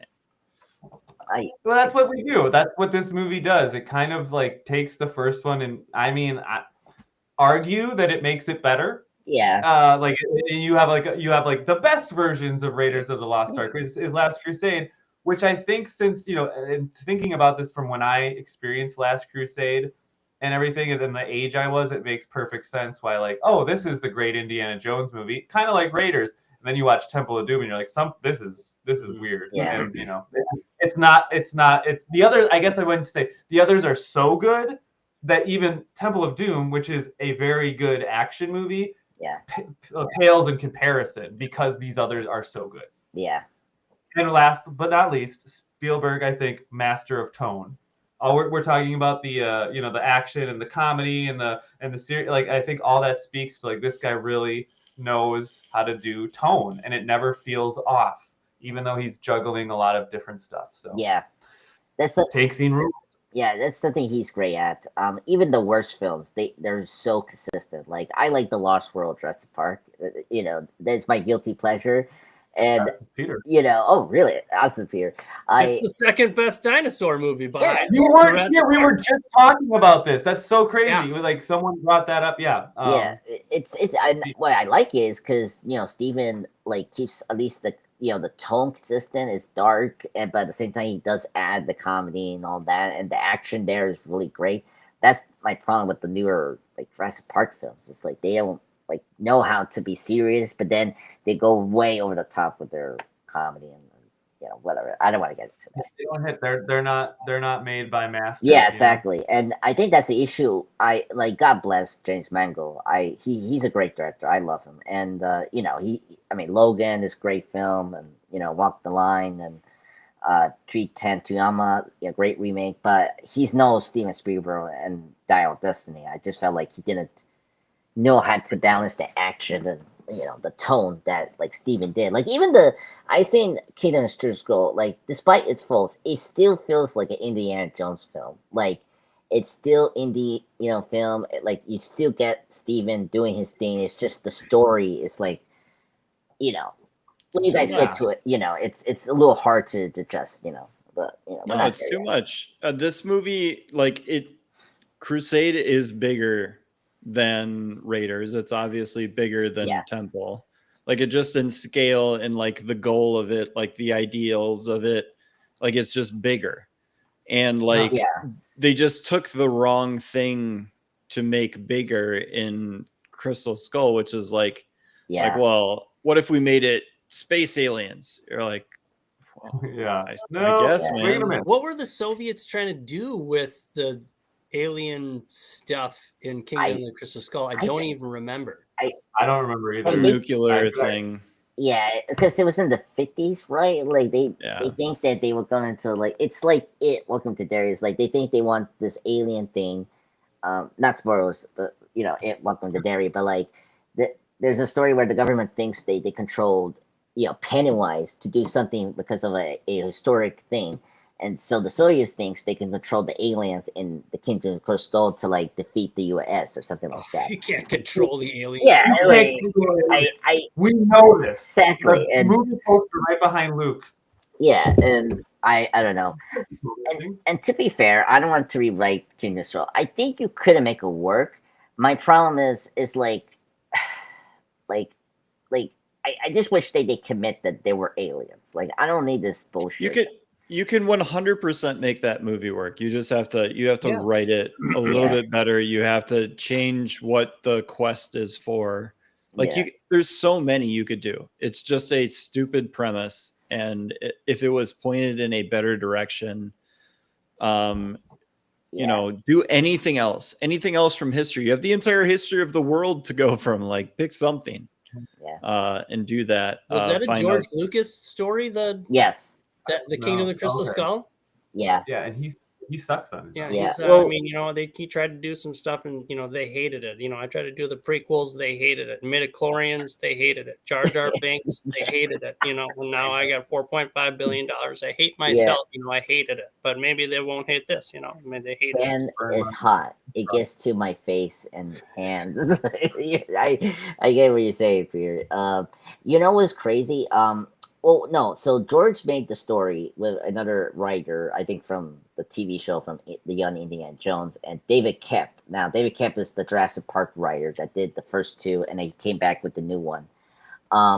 It's crazy because I should maybe send you a link. I'm sorry, but there's a fascinating, great screenplay that couldn't make the fourth movie great. It was by Frank Darabont, who did the Shawshank Redemption and The Mile, and I just don't understand. Like Steven liked it, but then George just didn't like it. And was it the Fate of Atlantis one? Kind of Atlantis stuff? I don't think so. I think that was during the 90s. This one was called, I think, The Monkey King or something like that. I need to dug in more of the information. But I'll send you guys a link when you guys do the fourth one. But there was many, and even this movie too had like different stories. There was one story where they were supposed to do like a hunting horror movie, but Steven did, because rejected it because it seems too similar to Poker Ice. The 1982 classic horror film where the kids in the house. Poltergeist is one of the best ever. Yeah, best ever, and he couldn't do that. And then there was another one with I think either Fate of Atlantis, as you were bringing up, or it was called The Monkey King. But there was a lot of stories they had with this one, and then the next one is like they couldn't decide. Like, where to go with this, friend. So many places to go. It's tough. Yeah. But Stoppard really helps out back then. Also, just as we're talking about George Lucas and Stoppard, he did rewrites on Revenge of the Sith. Oh my God. Okay. There you go. And then, Luke, you're right. There's articles about Stoppard that like came out yesterday. Yeah. So it's very timely. Like, oh wow, cool. So we get to the Cave of Wonders, basically. We get to the trials. The breath of God, only the penitent man. We get the whirling blades. I think this was the most memorable part for me when I was a kid, when I first saw this, was defeating these booby traps. I never forget. This was so fun. Yeah. Yeah. Word of God, stepping stone spell Jehovah, but Indy points out in Latin it begins with an I. I. Oh my God. And then the path of God, an invisible bridge revealed by faith. Fucking invisible bridge, so cool. I remember there was a video game. I don't even know what system it was on, but I had the Indiana Jones Last Crusade game, or I played it. Someone might have rented it. And there was literally, you do all the stuff at the end where you walk on the specific, you do all of it. And it's so much fun because these are all so fun. Like the ideas behind all this stuff are very well done. As opposed to some, like the end of Iron Man 2 where they're like, I don't know, just have them fight. Or, like so many sloppy things that suck. These are just, there's so much craft and fun put into all these. Again, perfect for kids. Booby traps. 12-year-olds, booby traps. Home Alone. Exactly. Would do this in a year later. Kevin McAllister makes his own booby traps. But yeah, these are very, very cool. And I love how that first guy that goes in there, like, he's going to die. Yeah. He sees a dude with his head already cut off. That's awesome. It was like, yep, you're dead, dude. And they're like, okay, another volunteer. Man. This is great. I love this part. It's just a lot of fun. The whole invisible bridge. I think that part's stupid. That part's a little cheesy. Okay. Yeah. It is. And especially when you watch it with a television, like with high def, you're like, oh yeah, like it's kind of obvious. It blends in, like blends in because they do a camera shot from when he's done finishing it, and it's a totally just a normal rock, clearly rock. But then when he sprinkles the dust, it's magic. Yeah. Like so, whatever. Yeah, it does it. But again, as a kid, you're like, that kicks ass. Oh, for sure. Like, like this is great. And now we're gonna go into the tomb and see that old ass guy and drink from some old ass cups with some old ass water. That water. Yeah, do they have a filter on that? Is there running through the fountain? This is from 5,000 years ago, and they're like, it's spring water. It's spring water. It's natural. There's no bad. It's fresh. Maybe the cup is when you dip the cup in, the cup filters it because it's a magical cup. Jesus' blood filters it right out. Yeah, that's true. It's very true that Jesus' blood does that. So did Elsa know that she was picking the wrong cup? I think that she did. No, she did. No, she did. Okay, talk about this. Yeah. So no, in my rewatch, she did that intentionally because she didn't like she's like the Batman henchwoman in the '60s show where she's feeling sorry, or like some of the Superman like films where Tess Marker, like she feels so bad because she's the opposite of Indy. She's an educator as well, but she is more like she wants the prize, as the dad say later on towards the end of the film. And she didn't like the Nazis at all because we saw briefly the burning of the books. Sure, Luke was like, oh, I don't like this because of the knowledge and all that. And so she did that intentionally to give the main bad guy the wrong cup to kill him. Which, by the way, I mean, something we haven't talked about, and I hope you guys talked about this in the first two. I mean, these bad guys' deaths are so crazy and like horrific. The practical effects on the bad guys dying or bad guys doing stuff like in Temple of Doom, it's just incredible. Yeah. I don't know how did they do that in this one? I don't know how they did it. Obviously, in Raiders of the Lost Ark, you make a guy out of wax and make him with several layers, and you melt him and you do it really fast. But how did they do this one? I think I don't know. I think this is the first time they did maybe some computer effects because remember There is early CG. I think there's early CG. We also see those razors that come out. Yeah, that was a And computer effect, I think. Yeah, and I was like, oh, it reminds me of Roger Rabbit or Yeah. something. Like Yeah. it just looks like a cartoon is in the real world for a second. Yeah, So yeah. maybe otherwise, I'd imagine they did like a Crypt Keeper mask or like effects and I don't know. Maybe some stop motion. Maybe. it had to be that. That's usually how you do it with the makeup. It's like slow down. Well, It's very Sam Raimi type stuff. Yeah, they do. What they do is like reverse the footage, like for the makeup, and then to the young age, and then they kind of reverse that to like the young age now turning into like the old age, like in different clips, and then like it's seamless, which is cool. This death is really brutal. I mean, like he starts, as Chris said, for the hair girls, and then like all of a sudden he just becomes a skeleton. It's crazy. The Crypt Keeper. What is happening to me? Oh, he does a reverse Benjamin Button really fast. That was really cool. But like also the Grail that is the right Grail. Again, when I saw this on HD television, it looked like some really cheap like pottery that someone made, in an amateur class. Like this is the Grail. Like this is it. Like I don't know. It was. I get that it's not supposed to be fancy, but it's a modest cup. They were modest cup of a carpenter. Yeah, man. Yeah, it's true. Throw a couple shekels together. It's fun. And then So anyone else want to? Well, the rules of the temple. So you can drink the cup and be immortal. Yes. You can't take the cup across the seal. Does this also mean that it wears off on you if you were to drink from the cup and then leave in the seal, past the seal?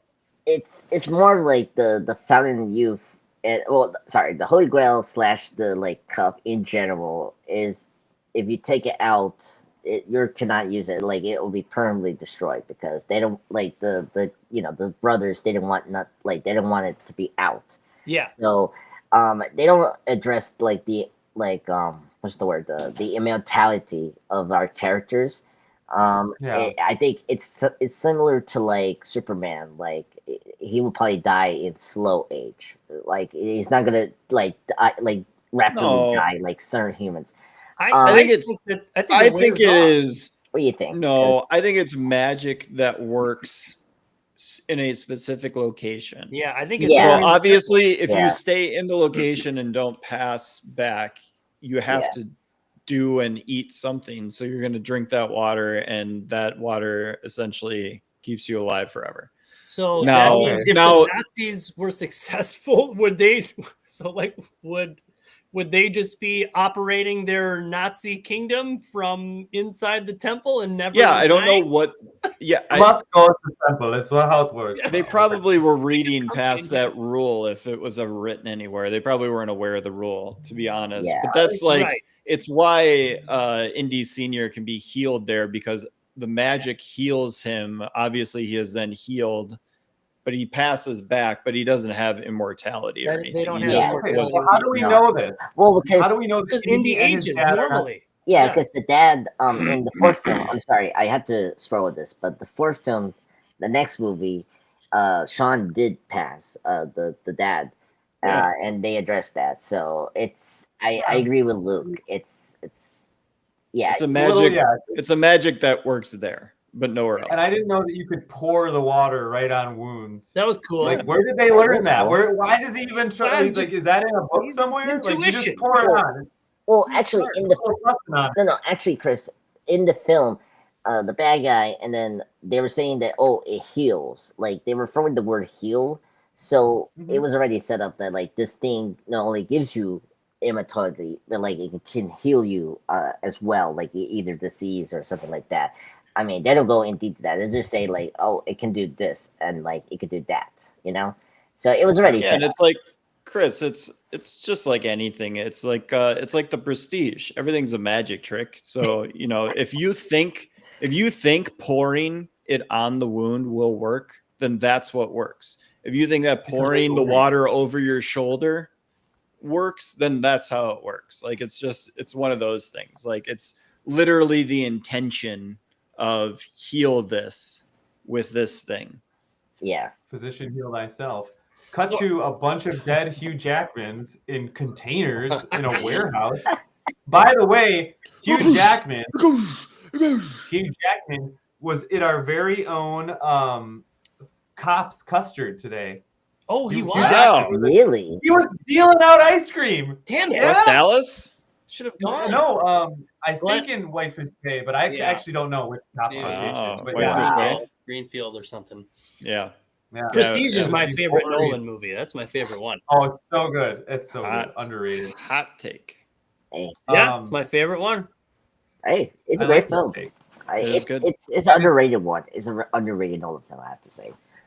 Anyway, so the MacGuffins in both Raiders and Last Crusade, are they like inconsequential if the Nazis were to like get them? Because they got them in Raiders. think- They didn't know how it worked. They opened it up. They all died. Yeah, that's true. They did And- blow that one pretty bad. Although if they would have known a little bit more, if they would have been able to harness that one, I think that would have been better. I don't Yeah. know what they would have been able to do with the Grail Right. ultimately. I Yeah. think that Other I think it's the Keep point. Hitler alive forever, but only if he was there. I think it's the point of both of them is that they're messing with things that they don't understand. Yeah. And Yeah, so they're that's- obsessed with that's what power, happens to them. and the power is like not to be wielded. Literally, like there's no point in wielding it. It's not Yeah. going to do what you want it to do. You're playing with forces that you don't understand. What's that from? Like I feel like that's It's like Jurassic Park when Ian Malcolm is telling everyone life. will and John find a Hammond way. about you shouldn't do you shouldn't what's the word you shouldn't you should have it shouldn't Mess with Mother Nature. yeah You messing with shouldn't, Mother Nature, and it's like that, and life will it finds a way. You're so concerned with figuring out whether you could, you didn't think about whether or not you should. should. Yeah, Good! thank you. And that's what the Indiana Jones movies always comment about the villains. It's like you should not have this power because it's not yours and you cannot control it. And that's like every Yeah, movie. it's got to go to a museum. Yeah, Sold to the highest Belongs in bidder. a museum. Maybe it belongs with the people of the culture that like the artifact belongs to. Maybe it belongs to them. Well, Yeah, I don't know. Like is Indiana at the end Jones of a Raiders good of the Lost Ark is tucked away in a U.S. Yeah, what the military. hell? Like, at least we got it. Fuck everything else. Okay, great. We got Like, the Cross of Coronado. Maybe it belongs with the Spaniards or maybe the Native Americans who. No, it belongs to the American Museum. I don't know if we take care of it better than they don't know how to. Come on. Do they even know it's Christmas? No. Christmas. That is a song. Do they even know Yeah. Mariah Carey? No. I don't think they know about her song. This Christmas. So yeah, Elsa tries to steal the Grail. Mhm. Don't do that, Elsa. It falls. She falls. Henry calls Indiana for the first time. Yes. Badass. Best line. And then Henry, Indy, Marcus, and Sala right away, literally into the sunset. So that seals the deal on the father-son relationship. He finally sees him for what he wants his father to see him as, and he wants to be called Indiana instead of Junior. And that's when he realizes like he can't do this for the glory of the Grail. It's just important to defeat the Nazis and be with your family. It's perfect. Yeah. That's the message. Defeat the Nazis. Yeah, we did that. Done. And now Be with your family. And now we don't need the Grail because that's why Elsa died. Elsa wanted the glory of the Grail. So that's why she dies. She wanted Also, it too I much. I knew that the girl from Frozen was a Nazi, and now it's proven. So sorry, hot take. Elsa's a Nazi. Yeah. It's all Elsa's. No, I'm Got just her. kidding. That's She's not probably true at switched all. into Duty now. Yeah. Alison Doody. Alison Doody. What an unfortunate name for a gorgeous woman. know. Come on. She Jesus is I bet stunning. she didn't have any problems. she That was some beauty a lot of people wanted to get close to. That booty. So, yeah, I mean, no lie. Those hips don't lie either.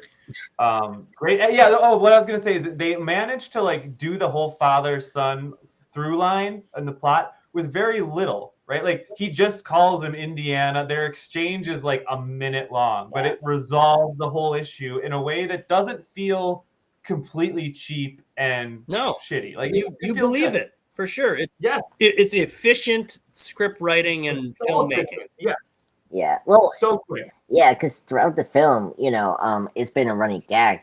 Like every time the dad says Junior, he's like, "Stop calling me that. Call me Indy." Yeah. And Ah, yeah, stop. And I'm my own man. so I'm angry, like, man. You were named after the dog. the dog. A bastard in a basket. Oh, that's something that was new for me in this rewatch. I drink.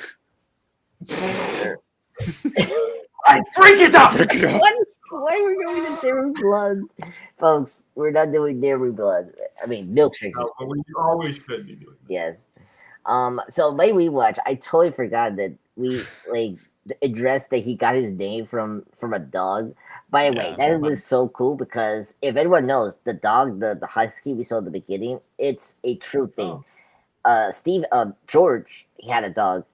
It inspired Chewbacca, and the name of the dog he had was called Indy, and that inspired the character that he created with Steven, named Indiana Jones. So I really love that they actually call that back. Great, like the thing about I love about these movies is great payback from the start up. Like they set up something, you don't know they're gonna pay that off. It was really cool towards this end that they pay off that dog and again another meta thing. If you don't know the background how this series was created, it's because of this one pet that George had, like literally created the two most iconic characters of franchise ever. And I love that. That made me very happy as a person that likes dogs. And yeah, great ending, very emotional. Like I knew they were gonna you forget that is he gonna call his full name? And like that really hit me. It's because I agree with you guys what you're saying before. It's not about the glory and the price. Like you really did it. It's like now it's like you have your family, there, and I really appreciate it. And the dad knows he's just just the way he treats indies more mature. Like as he said before in the blimp, look, I didn't treat you as like other parents. I gave you the independence and privacy. He's self-reliant. like I was absent. Yeah, Yeah, he's not a absent. good father, I think, in the past. Yeah. Yeah, he was a bad dad. for Yeah, sure. that Very a bad I dad. would imagine he's also a womanizer. Yeah, absolutely. he called Elsa just another ship passing in the night. Just Yeah. Yeah, they're getting after it. They've got their vices. Like father, like and son. Absolutely, we figured this out. All right. Um, We'll get to our awards.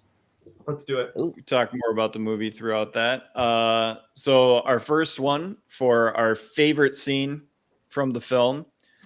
Andres, start us off. What's your favorite scene from Indiana Jones Last Crusade?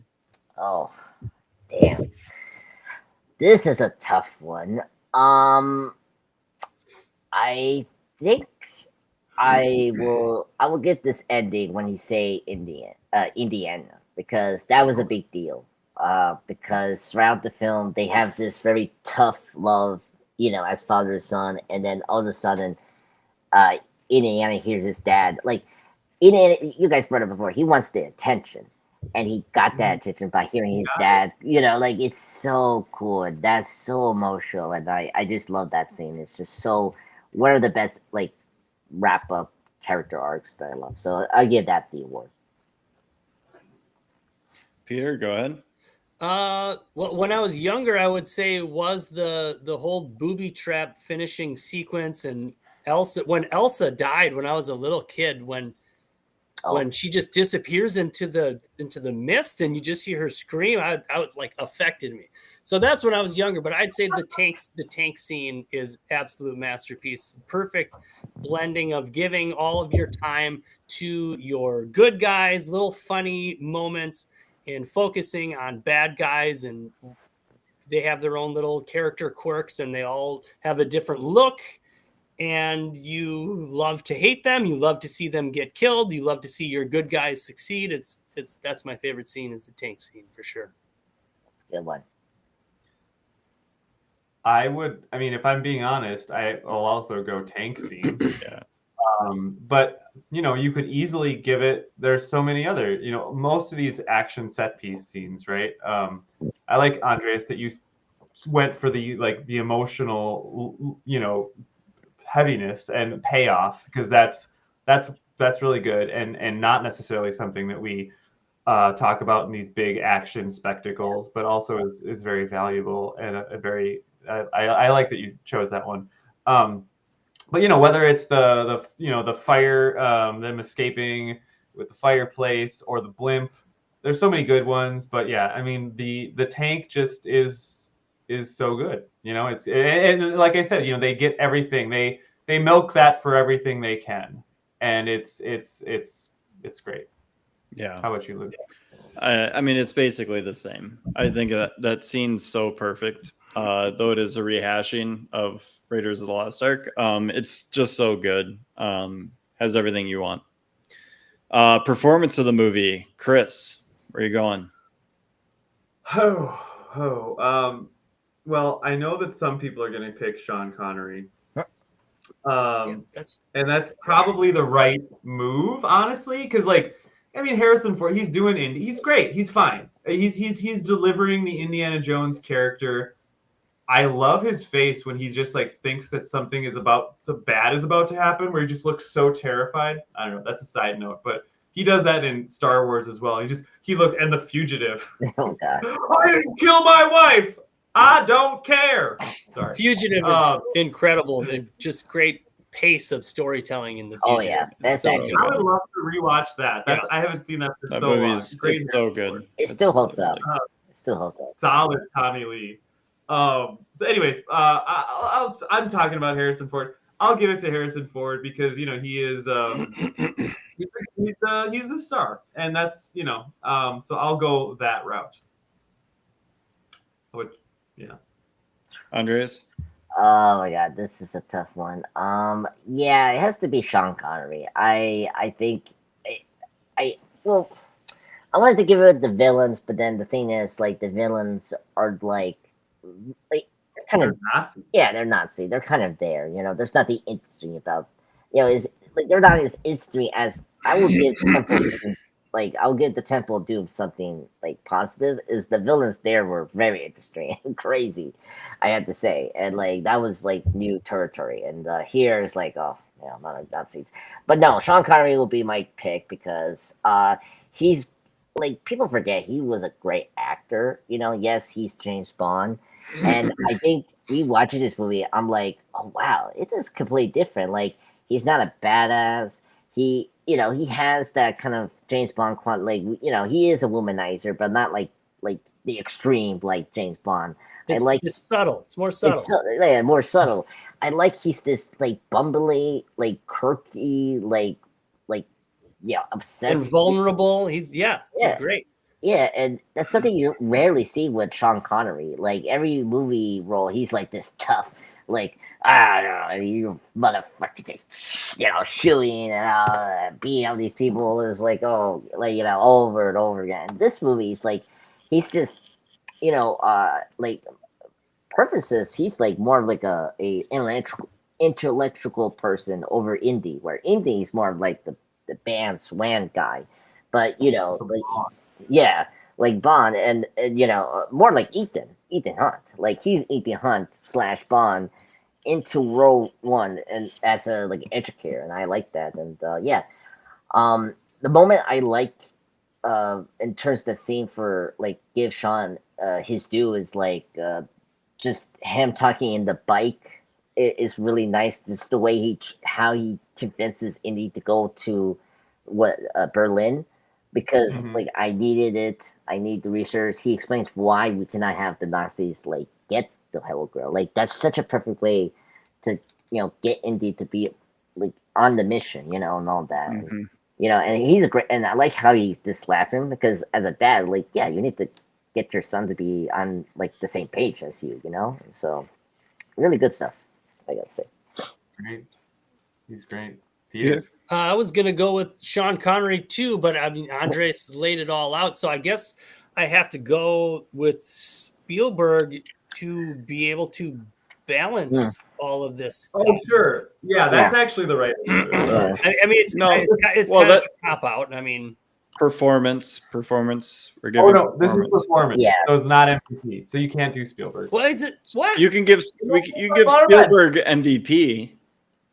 But this is Oh, not- I thought these were the same thing. No. No, They are no, almost no. the same, but they are different. They are They're different. slightly- Well, then I guess I got to go with Sean Connery.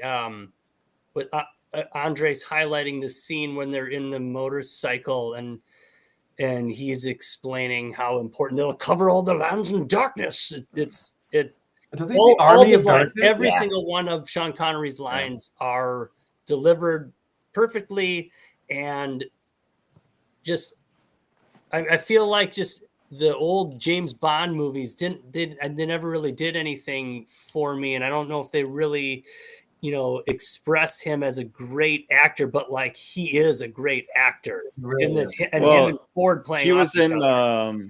he was in Untouchables right around this time. too. Yeah, he won an Academy Award for that. Yeah. Oh yeah, he's done tons of stuff where he's He's amazing. great, and he was possibly going to be Gandalf, and he said no, and like I kind of feel like he maybe could have. Oh, this tees up done a Gandalf. hot take. Wow. A hot take that I have is that Ian McKellen should have won an Oscar for Gandalf. Oh, yeah. I completely agree. Fellowship is my favorite movie of all time, so I'm right there with you. Yeah. For sure. Like it's one of the most moving performances throughout a trilogy that you will ever see in your entire life. Like it's So you're a big incredible. Lord of the Rings guy, eh, Luke? Oh huh? yeah. Oh yeah, he is. I was there. I read the books before, like as a kid. I was there the first Christmas when these movies came out, like day one. Yeah. I Extended saw the cut, first 10 minutes.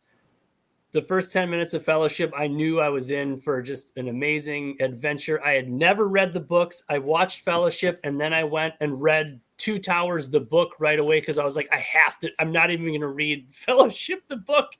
I got to find out what happens right away next. And so I was hooked. Sorry to interrupt. Peter, you were bringing up his Forrest as Bond.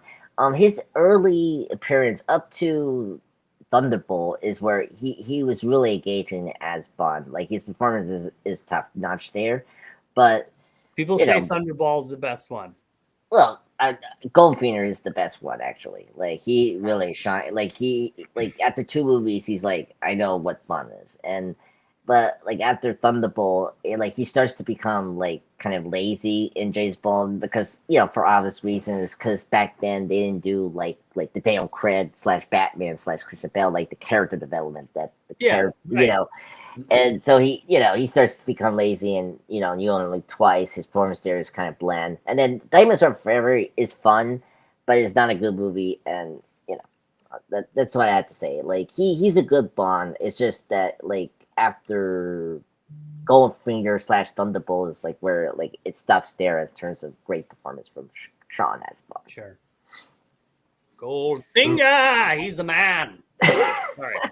All right. Now we can get to MVP, Peter. You can give your MVP to Spielberg. Yeah, Spielberg, no question, balancing all of the different parts perfectly. And I this comes to mind. I do really like John Carpenter, but I was watching Escape from New York, and I had never seen it before, and I saw it recently, and I was like, I don't like this. I don't care I don't care about That's good. anything that's going on. There's not any zoomed in shots of Kurt Russell being a character. There's these too many far away shots. I only cared about Harry Dean Stanton and Adrian Barbeau. Like those two characters, I don't kind of cared about them, but and I was just thinking like, man, this Carpenter hadn't really found it yet to be a really good director, which he does, I think, the following year in The Thing, which is my favorite horror movie. But it kind of highlighted my two recent movie experiences, watching Escape from New York and then watching Last Crusade. Like I was in the hands of two different kinds of directors, I guess. Yeah. In different progressions of their career. Yeah, maybe. There is something about being in this series, and having watched 3 straight Spielberg movies, and just like you just know you're in good hands. Yeah. Every single time. You're just like, Yeah. I'm not gonna hate this. No. He- I have to. Yeah, I'm gonna give it to Spielberg. Too. I'm giving it to Spielberg also. Yeah, for all the Four we've and four. talked about it. Well, okay. Andres, are you gonna give your MVP? Actually, We're yeah, gonna go. I'm gonna give it to someone else. All right. You Let's hear it. guys, John Williams. Like, come Oh, on. Oh, baby. All love right. that. Yeah. Yeah, like, Okay. I mean, cannot forget there's another goat, besides Steven. Yeah, there I is know he's- another goat here. There is. And I mean, look, John Williams is a great composer. Look, this guy did Jaws, Superman, Star Wars, and then he did Indian, and then he did Jurassic Park, and then Jurassic Harry Park. Potter.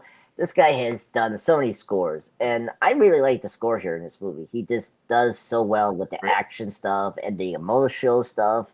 It's so fantastic. He doesn't repeats himself. Like, he does new stuff with the Indiana Jones score. Like, every time I hear the march, the iconic Indiana theme, it gets me pumped, especially towards the end. And like when they ride to the sun, it's like pitch perfect. Like, just the way he did it.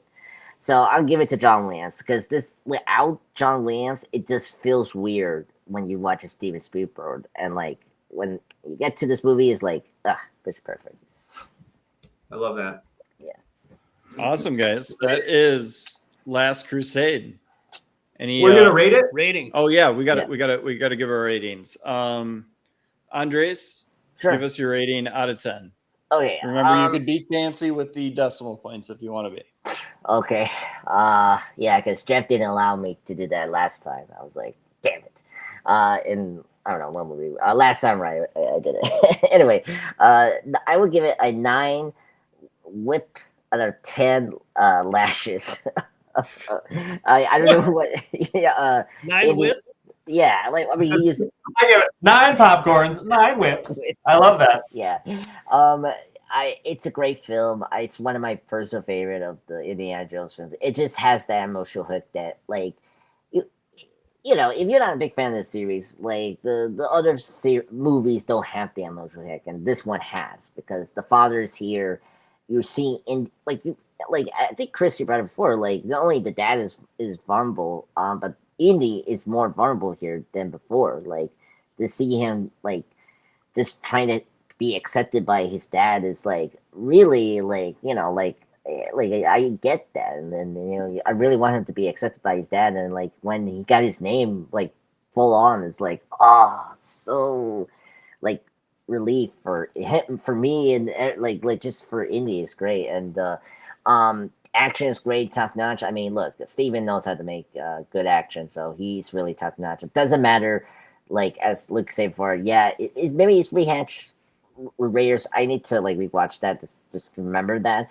But what is great is Steven knows how to hide that. Like, that's the good thing about it. Where I hate that with Force Awakens. Like, you could tell they're copying it from like New Hope, and like that pisses me off. And so that was good. Nitpicks, like why it's not too high, is just I do agree with Luke. Like, yeah, you got the Nazis again, and the Holy Grail is a good plot.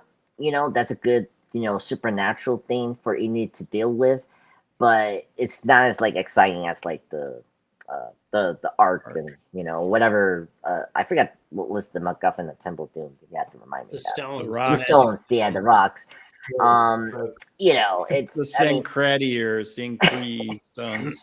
yeah. So Doesn't matter. It's Mola Ram versus the No. world. Where like the Holy Grail is well known. It's like what they what you're getting at with the Holy Grail. So it's a fantastic sequel. This is you guys were talking about, like this is like a weird thing for me, where I saw this before I saw the first film, and I prefer this over the first film. So it's just a bias, and I love it. I want to take a moment, guys, because something happened in my head, and I realized we have made it without making a Monty Python and the Holy Grail joke this entire podcast. I almost just made one, and I was like, "Oh no, Wait. I'm gonna not," because we haven't. Wait, Okay. You Pierce, got wait. 2 empty halves of coconuts, so you'll bang them together.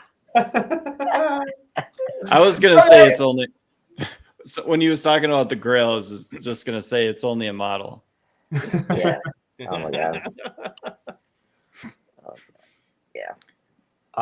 That's my thoughts. Awesome. Is this the best Holy Grail movie? Yes. Yeah, Definitely. but I mean, Monty Python, Well, it's right, yeah. right there with it. It's a good double feature. Yeah. What are other? What about the movie Merlin? The Oh, made-for-TV movie one with Sam Neill and Martin brother. Short, which I was there for that, watching that It's at 7 o'clock at the fantastic. dinner table. Oh yeah, dude. Oh yeah. Whew. This is my favorite Spicy scenes in that film. I'm big into Grail lore. Grail lore is just a hobby. That was just my Grail lore. Grail lore. Hobbies include Grail lore sounds like it's hiking. from House of Dragons. Oh, okay. I famously don't like fantasy, but I love sci-fi. So that's my. What's your rating out of 10, Chris? 9.3, Ooh. and this is the best third movie of a franchise ever, I think. What about Better than Back to Die the Hard Future with 3? Vengeance?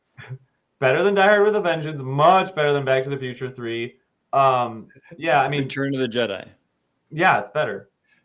Hey, can I mention something about your Temple of Doom podcast? To have Ewoks be in like an Empire slave labor camp, that would have been so good. Oh my god. Whose idea was that? Because that would have been, His nephew Luke. dude, to see some Ewoks like getting whipped and like struggling, like it would have been.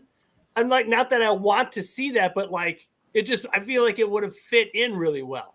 Yeah. I got to go back and cut that clip. I forgot all about that conversation. That was great. I just listened to it today. That's like this is like reliving moments of my life now. I'm just like, I was there. I was watching it live. You're the I was Truman talking. I said Sam and I were joking about that together. Oh yeah, Ewoks. Yep, slave labor. Short round getting whipped. Did not like that. 9.3. What did you rate Raiders? Was it Show. Not as high. not as high? Okay, so this is your highest rated indie so far. That's right. All right, Peter, what is So your that- rating? I am doing the exact same thing as Chris. Since I wasn't here for the other rounds, I would probably do Last Crusade 9.3, Raiders 9.2, and Temple of Doom 9.0. I feel like they all deserve to be at 9 or higher. That's fantastic trilogy. They're pretty good. So I think I had Raiders at 9.5. Ooh. Yeah. Yeah, I'm gonna solid. give. Can't argue with that. I'm gonna give Crusade 9.3. Nice. Hey, a lot of 9.3. Wow. It's not as good as Raiders. Raiders is literally a perfect movie. Literally, Yeah. you can It's just great. you can remove the dialogue from it, keep the score, and just watch it. It's childhood nostalgia for me. It's just like it was a special. I don't know, but There's just something about the first one. Yeah, no, There's a magic. Oh, I do want to mention, I did talk about this on the bonus episode for Last Crusade that I recorded previous to this one.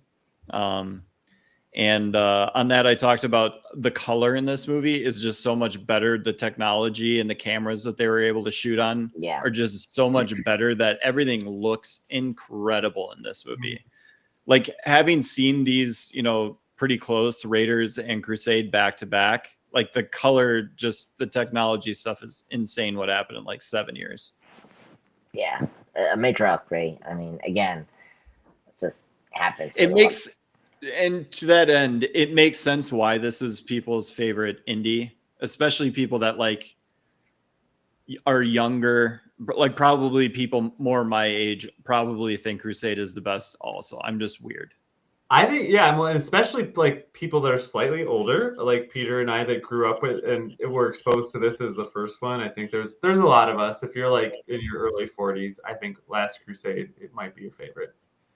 Yeah. Well, and sorry, I'm sorry to neglect you guys, but Chris, you brought it before, and something why we highlight rate this highly this third one is because this is a third movie.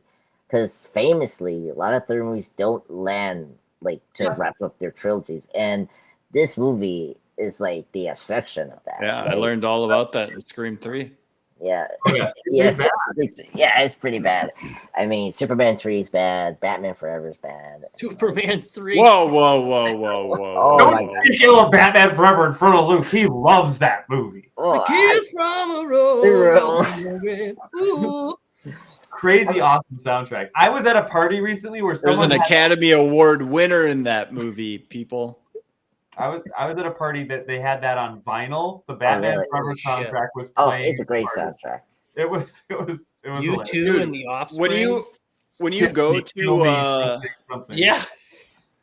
when you go to Six Flags in Mhm. Peoria, at the Batman ride there, it is just the Batman Forever soundtrack that plays. Oh, Oh, cool. really? It's incredible. Wow, I love it. Yeah, You just sit in line for 2 hours listening to the Batman soundtrack from Batman Forever. I mean I prefer the score. Who did that score again? Elliot. Oh, Danny Elfman. No, right? Danny Elfman. Oh, did the first Elfman two. did the first two. Only did the first two. Yeah, Yeah, yeah. Batman Okay. Forever and Robin is scored by Elliot Gonethal. That's Oh the yeah, name. I was meaning to say Golden that Ball, yeah. Batman. Who did Lost, right? Yeah, I think he did Lost. I don't know. Michael Trevino did Lost. I'm sorry. Oh, Go ahead, Chris, yeah, I'm yeah, sorry. yes. What was your question? I'm sorry. No, I was just saying that my Batman music of choice is the Danny Elfman score from 1 and Oh. 2, which is what I believe used to play in line at Batman the Ride and Six Flags. Yeah, I remember that. Yeah. Yeah, you got your Or, classic. not Peoria, Gurney. You're right. No. Maybe they cycle through, but every single time I've been there, it's been the Batman Forever. Yeah. You wait for 2 hours for a 45-second ride. That was awesome. Beautiful. Yeah, so you at least get to listen. The best one to wait in is honestly the Superman one because they have all the like comic book characters Yeah. and Oh, their really? profiles and stuff that you can read as you go down in line. It's awesome. Oh, that's cool. Yeah, Yeah. I barely know Superman stuff. This is great. This is a successful franchise. We're keeping this up, of course. Crystal Skull next week. Crystal Skull next All week. right. Good luck. Thank you so much, Peter and Andres, All right. for being My here. pleasure. This has been Yeah. awesome. Over a 2-hour long pod. Those don't happen very often, so that means that we had a lot of fun talking about this film. Thanks, guys, again, and we will see you guys next week for Crystal Skull. Crystal Skull.